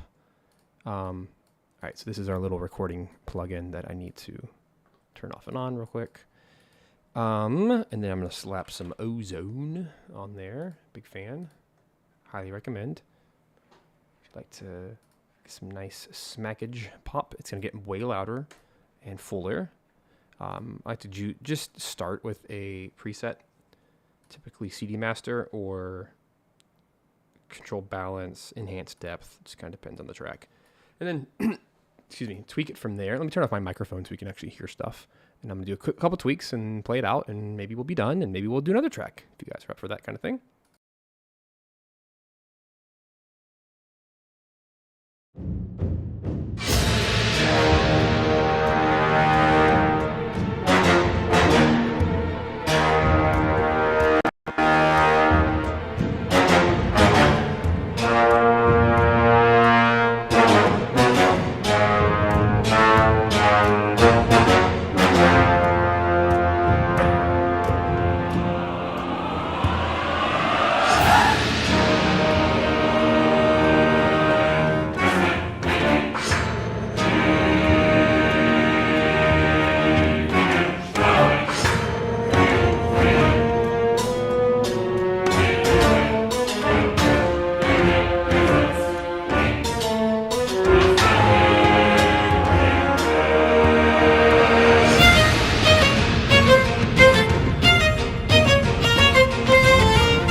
All right, friends. So I feel like that's good enough for a demo. It's not 100%. I will want to take another pass of this, but I'm really happy with this so far, and I hope Dallas is happy with it. It's his track with Austin, and get some feedback and make our tweaks and stuff. But it's a good version 1 for sure. So let's do this. Let's. I'm gonna export it real quick. Hello, camera. One of these days I'll buy an actual video camera. I'm still using like a DSLR.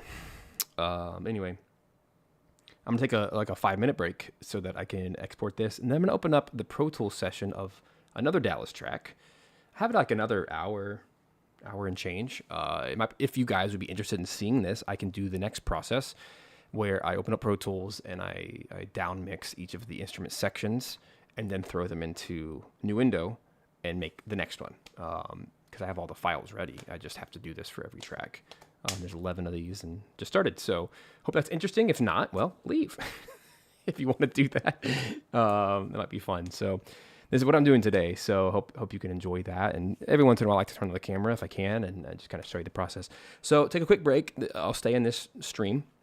We'll go with the next Austin/Dallas track, which is, what's the name of it? Is it Distant Homeland? Is that the name of it? I have my giant score here, by the way, which helps me if I need a visual reference. No, Distant Homeland is Austin's track. So what's the other one, dude? Of Empire's Lost. That's what it's called. It's a slower one. It's like an environment kind of track. Also has some cool solo woodwinds. It has. Oh, this is the one with the horn solo and the trumpet solo, which I haven't heard yet. This will be nice. So yeah, let's go dig through the files and see what happens. So let's do that, and I'll be back. Don't go anywhere, and I'll see you soon. Enjoy the coffee break music. See you shortly.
Tasting 1, 2, 3.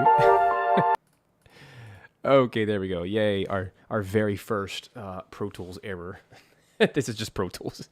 Pro Tools does not play nicely with other software, which is another reason why I just can't use it on live streams, at least not like I used to. So anyways, welcome back, guys. So I wanted to show you really just the full process here, and I'll attempt to go quickly so we don't have to suffer in Pro Tools any longer than we have to. But let me show you over here. Assuming my buttons work. Yeah, they still work. This is what happens when you open up. I'll show you the whole thing.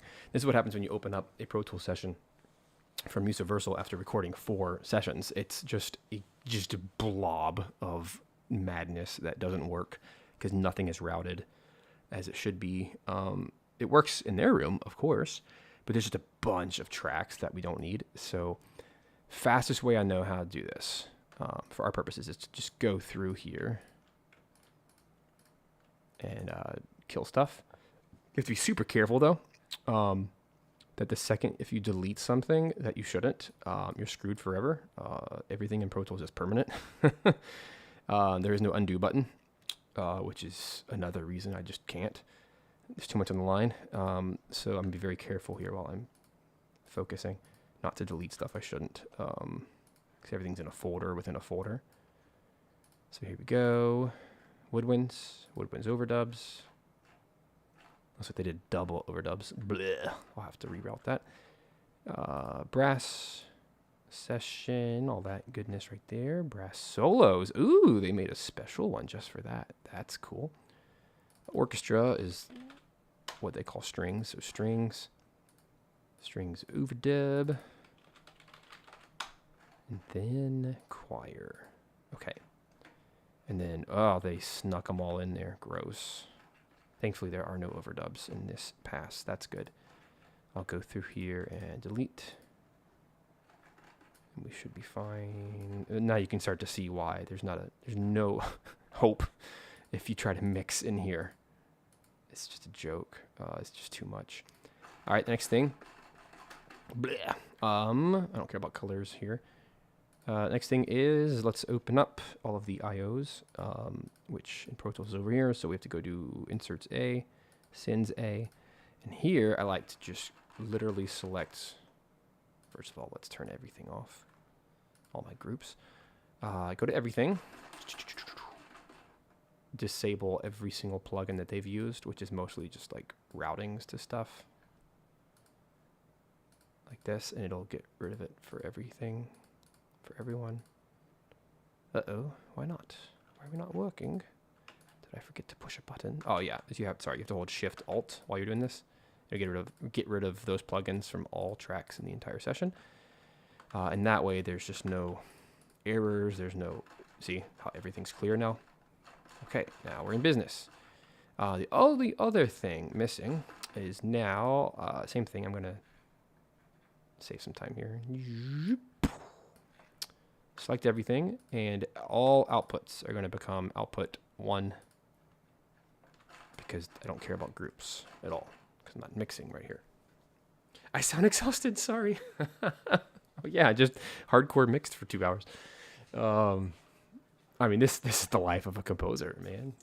You can't always be cheerful and jolly. I usually just get sad every time I open up Pro Tools, like a piece of me dies. So I'm in here because I have to be, and I'm going to get out as fast as I can. I'm also just trying to explain a lot of stuff fast. Okay, so the only other thing I need right now is a way for you guys to hear this. Normally I wouldn't have to do this, but I'm going to open up Meta plugin. Just have a way for you to hear the audio I'm going to be playing. Give it a second, because Pro Tools is Pro Tools, and everything takes longer in Pro Tools. Why people still use Pro Tools, I don't know, but they just do all around the world. All right, so here we go. This is on my master track. This is just so you guys can hear me. I have to go find my plugin. Voxingo Recorder. There it is. Drag it here. Check this software out. This is just bananas that this is even still a thing. Look what I have to do. I have to literally draw the cables. How funny is that? And then make sure I can hear stuff and you can hear stuff. And we're all a happy family listening to the same thing. All right, now, if I play something, you should be able to hear it.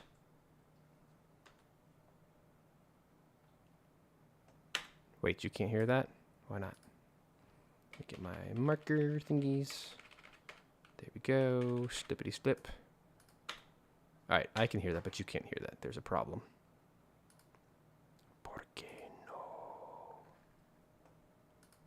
Uh-oh. I sense bad things coming. Save. Abort. Save session. Give me a sec. Let me save this just in case, you know, Pro Tools blows up. I'm just telling you guys, I've had so many problems over the years with Pro Tools that it's just not worth it. Come on, you can do it. I believe in you. This is the junk I usually set up in advance. No, Rollin Cloud, I do not want to sign in. Worst Pro Tools commercial ever. Oh, I'm not here to promote Pro Tools ever. But it is a necessary evil because this is what recording sessions record in. It's great for recording. It really is. It's great for mixing. Oh my gosh. Not great for streaming. I'll give you that. Like what is happening right now? It's just and I have an insanely powerful computer, but it's literally the software. Cubase would never do this. It just, everything opens. First tie. Okay, no more touching. Wait patiently. Guess we can have like story time or something. You guys want to have story time? What's going on in your world? Hey, there it is. Okay. Open Voxingo. Just a moment, please. It says it's working. Let me just try one more time. What's going on? MME, yeah. Maybe I have it on the wrong setting or something. I mean, that looks like it should work. It says it's on. Output. Good. Ah, there it is. See, it wasn't doing that before. Okay, how about now? I'm just gonna like leave that window open in case it just yells at me again. How about now? You guys gonna hear this? Because I hear it. Can someone confirm that they can hear this? I hear it fine, but I don't think you can. Sounds great. I wonder if I have to change it.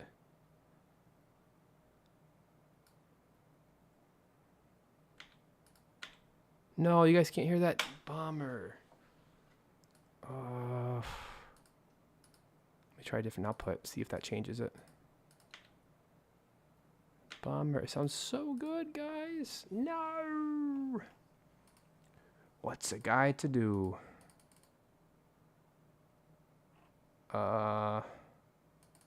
It's always worked before. That's so sad. Let me attempt one more way of doing this. Let me just like literally open up a new master channel just in case. It has to do with routing. It's like an actual master fader track. Just in case. Because everything theoretically should go through here. Oh, okay, did you see that? No, of course you didn't see that. You can't see anything. You see right now how you see the bars? They weren't there before. So that tells me that just a routing issue internally. Because remember, you know, everything's routed through the Musiversal hall and everything. So let me try one more time. Thanks for your patience. And then we will get to work. But hey, Anthony, who else has showed up? Wretched? Hey, howdy.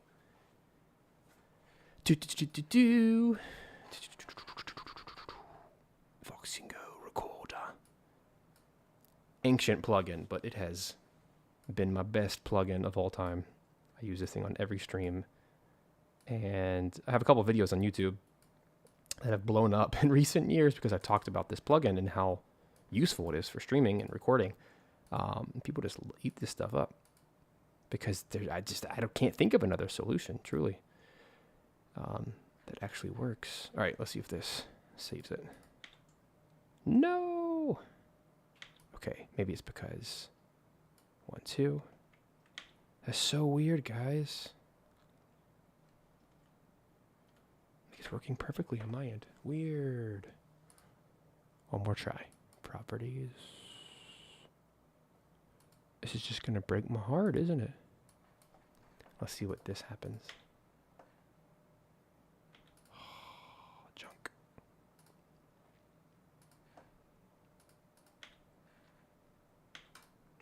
Curse you, Pro Tools, and your wretched ways. I really wanted to show this today. What else? We keep trying. Try this output.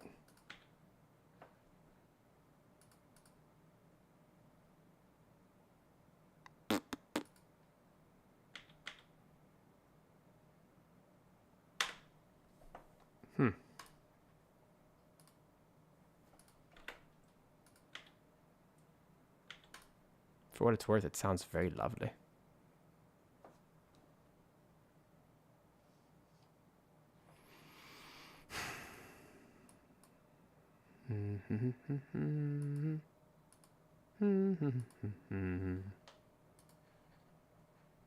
I'm so sorry, Dallas.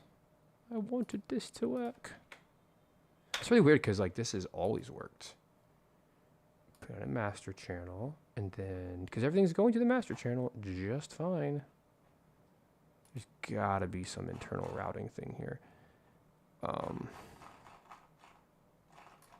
me try one other method, which is going to be just a manual master that actually, like, just an audio, like a fake master. Let's see if that works. Like, it actually has an input and an output kind of thing. So the output is going to be here, and my secret is going to be, I'm going to take every single track and put them all as the output on the new fake master. I'm wondering if that's what's happening. And then I'll turn it back on and see what happens. Maybe that'll be the solution for today. Pro Tools, I hate my Pro Tools. Yeah. All right, here's the plugin.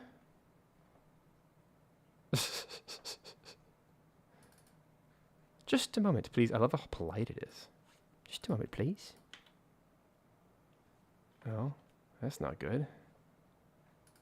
Because I can't even hear it. Even though everything is doing the bars.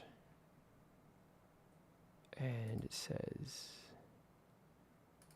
it's receiving all the things. Huh. I have a suspicion. I wonder if they have to be in like record mode.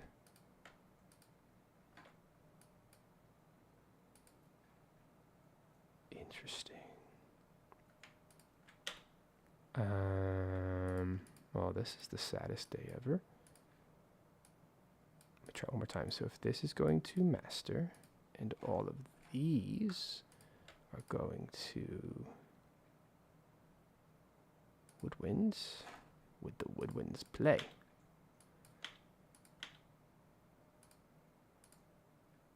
Okay, so far so good.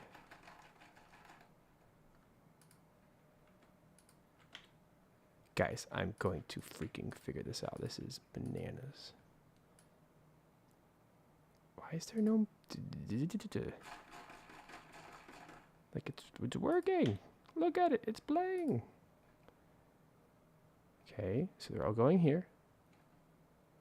And then... master. Just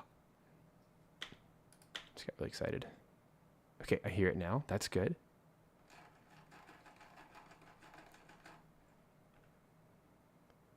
This is insane, but what if I put it on there? Now can you hear me? This is so stupid.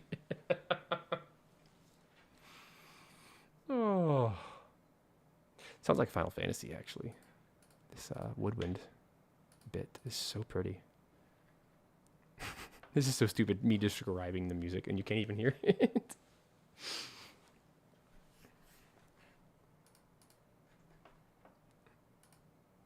No, maybe?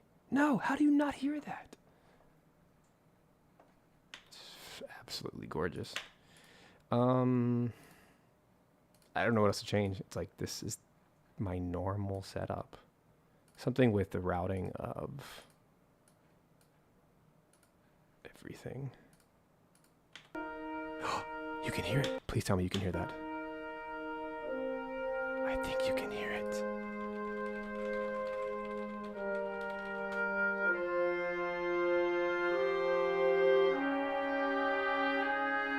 Please confirm. I'm just going to assume you can hear it because it looks like you can hear it. Yay. Oh, finally. Okay. Now that I know that things freaking work, I'm just going to leave him alone and bypass. And then I'm going to attempt one last time down here in meta. Oh, lordy. Sparks flying. Temporal anomalies appear. Oh my gosh.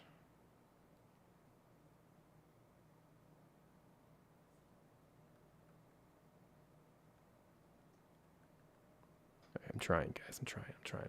Looks like I have about an hour, so I'm going to do my best here to make some actual music happen. This is another reason why I can't stream Pro Tools. It's just bleh, this junk happens, or it crashes midstream. I have to start the whole stream over and all that ridiculousness. Hey, thanks for your patience, guys. Okay, so 3/4. Let's recreate the settings. 24. Start. Of course it doesn't work there.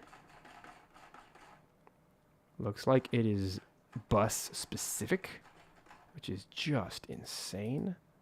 But that's just what we're gonna have to do. I'll just have to move it each time. That's fine. Freaking fine. Oh my gosh, I almost deleted the entire session. And it's unrecoverable. That would happen on camera. Okay. Cries. So please don't cry. All right, friends, are you ready to like do stuff? That was such a waste of time. Okay, we're streaming. We're gonna push the play. Oh, finally. Okay, here we go. So I'm gonna try to move quickly here. Here's how I work. First thing I do is I make a group. I'm gonna call it woodwinds.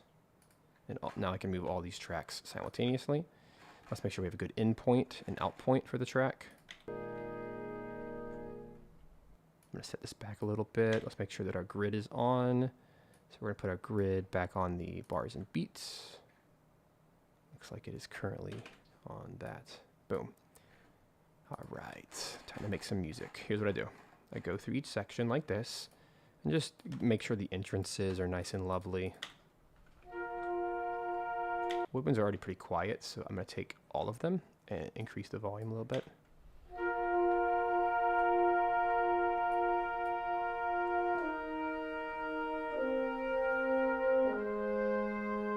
It's going to be so gorgeous, Dallas. I like to keep as much of the actual room as I can. Just fade it out. Make sure there's no pops or anything in there.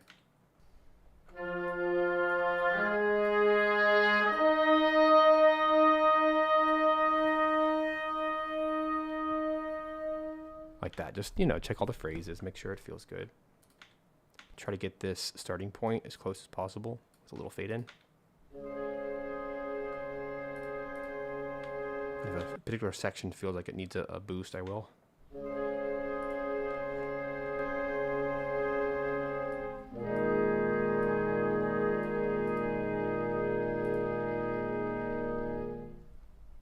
That's all there is to it. So then I will click on the out point and the in point.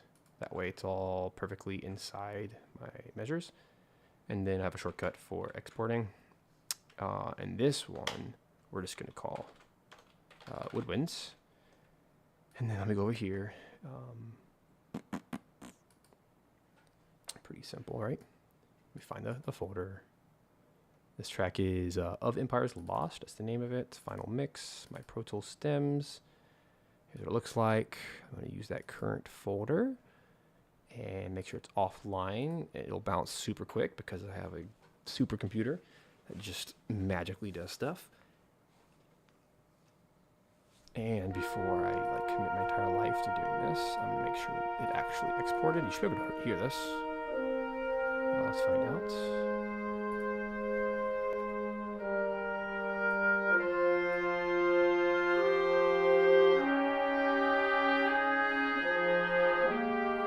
Beautiful.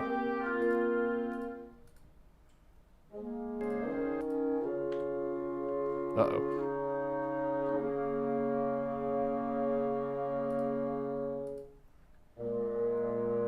I see. It's playing while it's exporting on accident.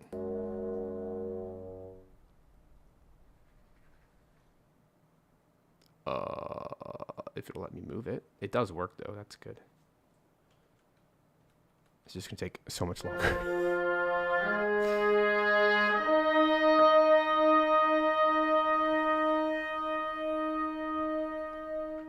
Alright, if Pro Tools will stop being stupid, I will...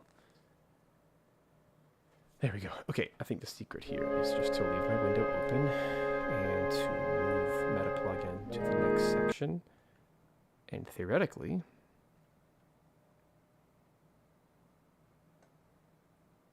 and it's a big theoretically, if I solo that section and if everything is output to my stereo, then it should work just fine.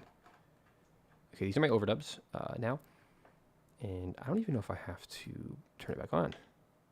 Yeah, it's going to require me to turn it back on. Stupid. All right, here we go.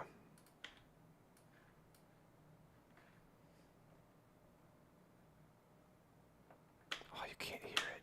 Lordy, lordy, lordy, lordy. Okay, but I can solve this real quick lag. I go to track. I go to WWOD. Thanks for your patience.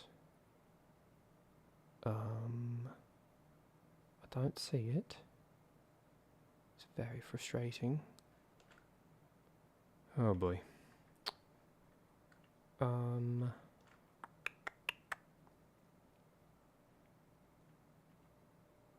wondering if I do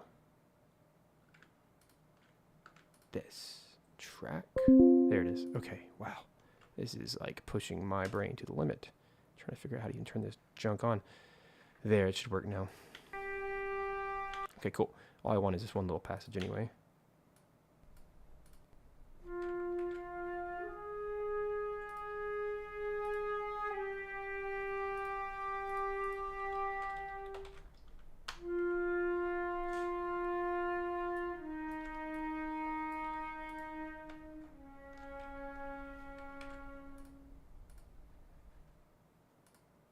Oh boy.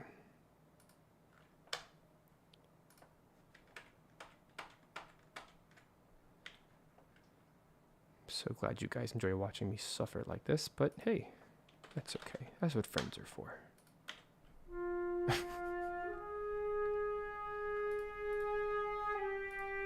Oh, I understand now. Okay, there we go.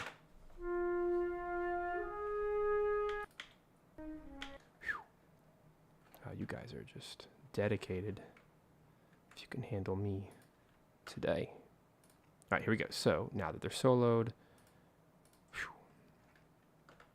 I've figured out how to live my life. This will be woodwinds overdub. Let's get them out of here real quick. And I've learned from my mistakes. There we go. Just got to turn off the meta plugin. I'm suffering, guys. Gotta turn off the oh no, what just happened? Look at that awfulness. Who wants half of a measure? Stupid. There we go, let's try again. The struggle is so real, guys. As long as you guys are having a good day. Dallas, you're being unbelievably patient with me, and I appreciate it. All right, now let's do the same thing, but this time we are just going to do I'm going to take these guys. I have to make a new top level. I have to move to new folder. This will be woodwinds overdub 2, so that way it doesn't accidentally export both. And here's what it's going to look like. Oh crap, it can't be a folder. It has to be a an aux track for anybody to hear it. So this is going to be woodwinds overdub 2. Like this. I hope this is making some kind of sense to somebody. Otherwise, what am I doing with my life? So all of these overdubs 2, they're going to be routed to WWO2, which is right there. This is why I hate Pro Tools, guys. Like, look at this insanity that I have to do. What in the world? Like, never have to do this junk anywhere else. Okay, WWO2. Its output is the stereo output. And now I'm going to move this lovely meta plugin so everybody can hear it. And it'll take its sweet money time. There it goes. It's becoming more polite the further we go. Oh, how pretty. Okay, so now last thing is I need to take all of these, solo them, and then make them a group, WWOD2. There we go. Now you understand why people don't use Pro Tools, because this is just so much work. Can we even hear it? What in the world? After all that. Okay. Oh, well, let's see. Output 1. Seriously, we still can't hear it after all that. Oh my goodness. What am I missing? Played before this.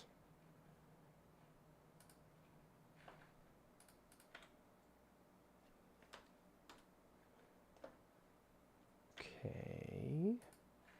Try again.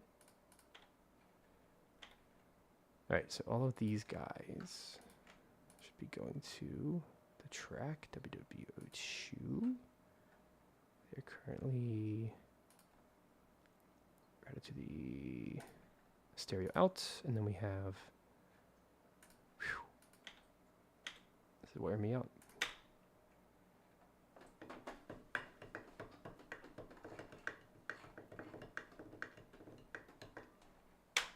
Bummer. All right, friends, I've learned my lesson. All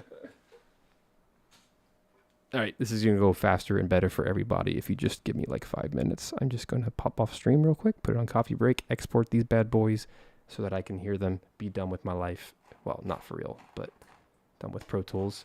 And I'll be back because it's a very small, short track, and I'll be back with a fresh new Windows session. Don't go anywhere. So sorry. I just wasted so much of your time, but I'll see you shortly. I've learned my lesson.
Yeah, there it is. Cool.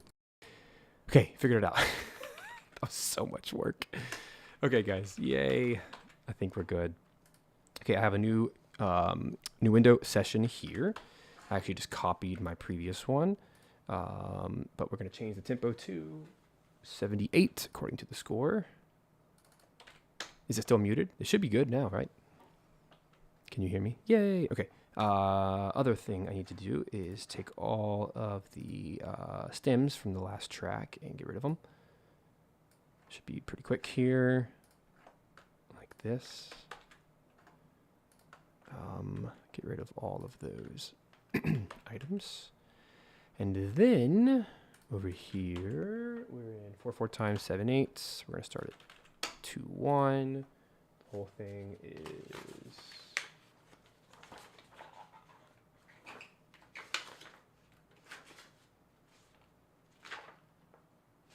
78 measures, so let's make it like 79. So far so good. Dallas, if you can hear me, welcome back. Hope you'll rejoin us here for a sec. Okay, the Empire's Lost, cool. And then last thing, let me go to all of the audio tracks that were previously there. Remove from pool, that way it's a fresh, clean session with all my routing and everything. Good to go. So here we go. I'd like to import all my audio files from that particular folder that we just exported all the things into, which was the bane of my existence. This will be pretty quick. So here you go, boom, you can see all the things. We're just going to take all of that, open it, convert to our current session stuff, and then we'll do one more import of the original stems to make sure that they're all in here. Different tracks for sure, there they are, beautiful in all of their glory. The quickest way to do this is going to be, dang, I really should have kept my settings. Let me do that real quick. I'm going to go tracks from project. I'm going to go back to the one we just did because it's the same composer and everything. Balance, and we're going to import those settings right there. I shouldn't have gotten rid of those. There we go. Because it's going to be the exact same stuff, right? We're just going to select everything on those tracks, get rid of them. So, for example, bass clarinet needs to go there. Bassoon goes there. Hurdy-gurdy, there's actually 3 of these. Good Lord, have mercy on my soul. There's 3 of these.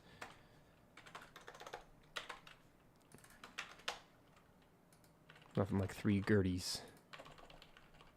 And then violin is going to go here. Uh-oh. There it goes. And then we don't have piccolo on this one. And then let's keep moving stuff around. Yeah. So brass needs to go here. We're going to double that for brass solos. Goes here. We're like getting really, really dirty here. That's okay. Music making can be dirty. It's not always glamorous. There's a lot of work involved. Okay, woodwinds go here. And then woodwind overdubs go here. There's actually a second overdub as well. Call it OD2. And that's that one did not export. Oh goodness gracious. Let me see what's going on there. It may have been the one that broke. Darn it. I will have to re-export that one. So I'm going to make that one currently like, I'm just going to say export again from Pro Tools. Just so I don't forget about it. Anyway, that's all that stuff. Almost ready. Alright, so that's all that. Almost ready to listen to the stuffs. The last thing is we need to import all of our audio files from the original version, which is here. Same thing, right? Copy them all over, convert, and then we will finally be ready. And then we'll have 20 minutes to make the best mix we possibly can. I sound far away, huh? I'm also not talking very loud. Here we go. Different tracks. There we go. Beautiful, beautiful. Cello 1. So as of right now, I'd like to disable all of those tracks, with the exception of harp, dulcimer, Let's keep our drums. Our hurdy-gurdy drone needs to live up here. Everything else is just like stuff we've already recorded live. We do have a couple things here. Trying to make sure we get it all. There we go. All right, enable. Everything else we're just going to hide because we don't really need it. Especially a slow chuck like this, we really shouldn't need much, if any, of that stuff. So for starters, let's take all of our stems and pull them down a little bit. 4 dB. And then same thing with my stems. I want to make sure that they're all getting at least a little bit of the Tom Studio. Drums don't need nearly as much as the other guys, so I'm going to make sure that they only get a small amount of the reverb, like 30, negative 30. And then these other two, like dulcimer and harp, they need a lot more than the other. It's like 20. And then orc chimes just need a ton. Just trying to solve problems before I know they're even going to happen. And then we should be in business. Just start listening and making magic, shall we? I'm so excited. All right.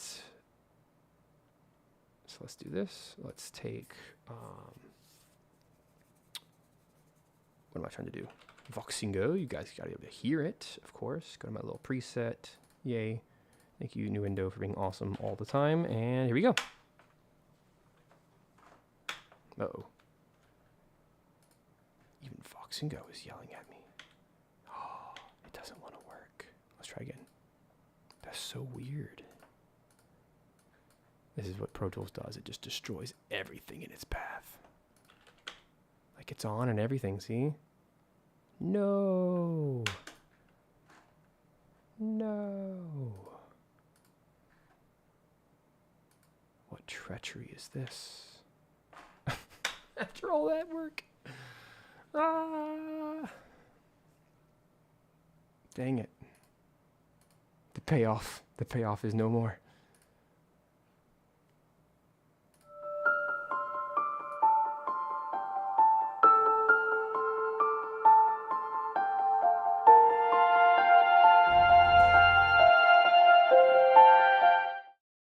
I did it. I saved it. Okay.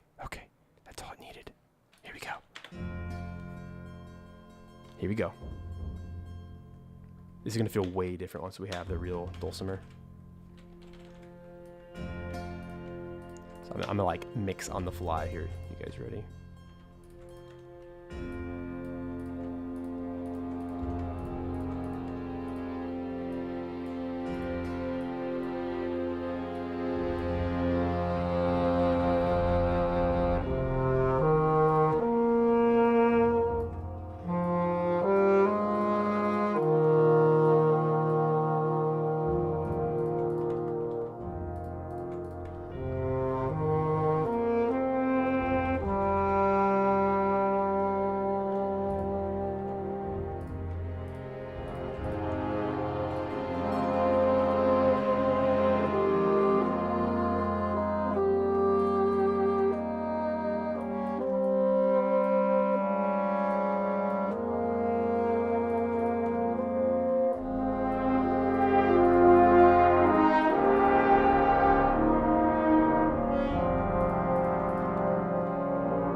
Oh, too short.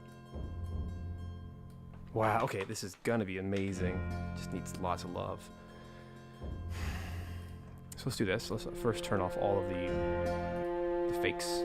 Let's just focus for a moment on the real stuff.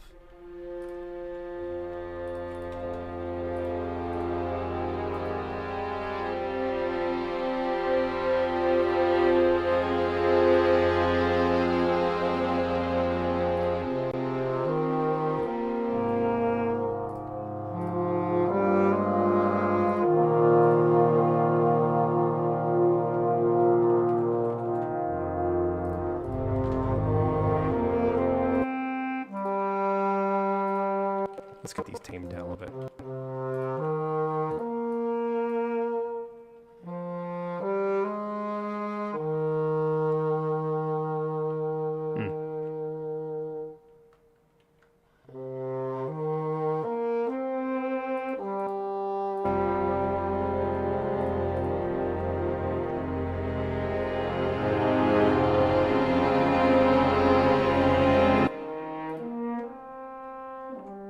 Alright, these need so much more love. We're gonna let these sing.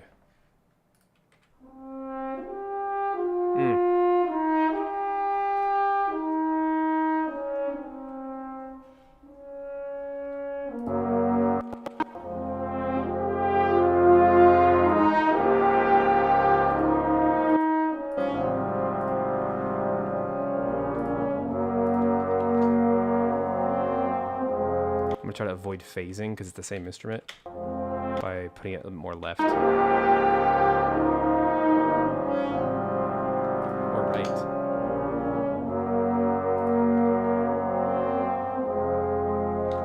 Left.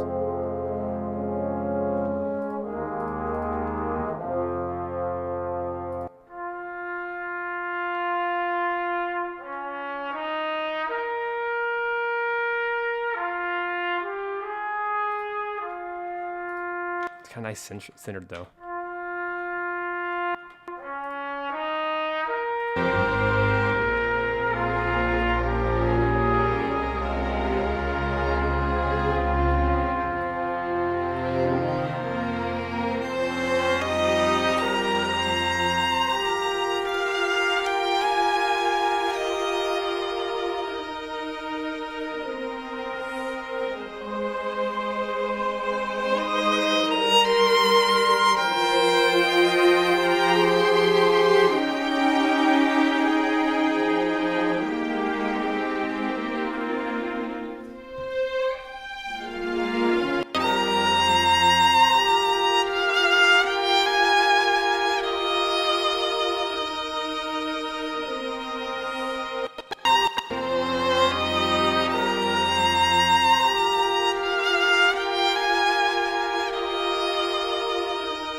Let's keep going.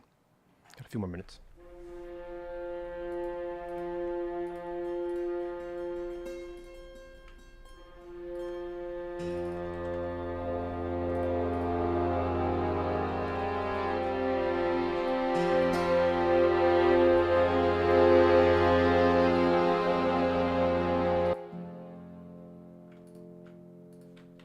Get the harp in there. Let's actually get some of that low end in. It's nice.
Wintory.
All right, guys. That's all the time I have for today. But let's do a very quick ozone pass just to kind of get the demo out there, and then we'll be done for today. Definitely, this needs some revisiting. And having live dulcimer will make a world of difference because it's very dulcimer heavy track, and it just kind of sounds bad at the moment. But let's just give it a little bit of love here, and we'll close out from there.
I have a sneaking suspicion that all of my stems are an entire bar off. And that's what's causing some of the issues. So let's try that. I think that's going to make a world of difference too. There it is. Oh my gosh, what a difference.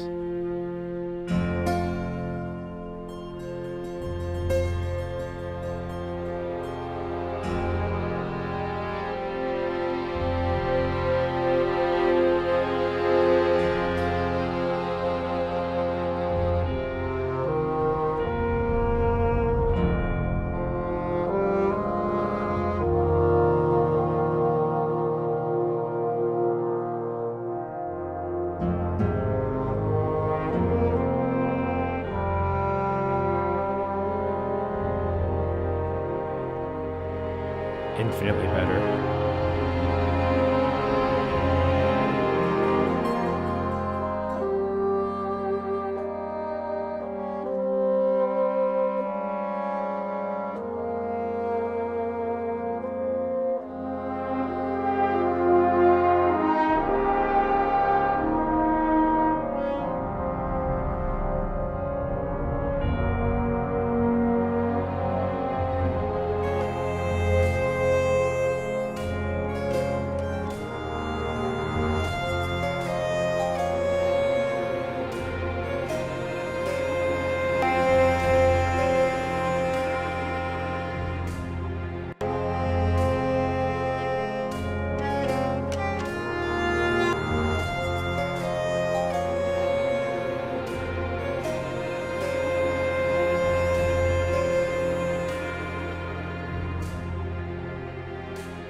All right, friends, it's not perfect, but great, valiant effort for 30 minutes. Not bad, not bad. Looks like I just accidentally colored all of these tracks. Bleh. There we go. All right, it's ready. It's ready for a demo. I'm happy with it for now, and we'll keep tweaking it. But yeah, not bad for an afternoon to get 2 tracks done. Take that. Darn Pro Tools stole half my day, felt like. But thank you guys. Dallas, as always. Austin, thanks for popping in for a minute. And yeah, somebody lost an eyelash on the last take. I gotta edit that out. That's pretty much it. Oh my goodness. All right. See you guys next time. And I look forward to sharing more of this music soon. Thank you, as always. And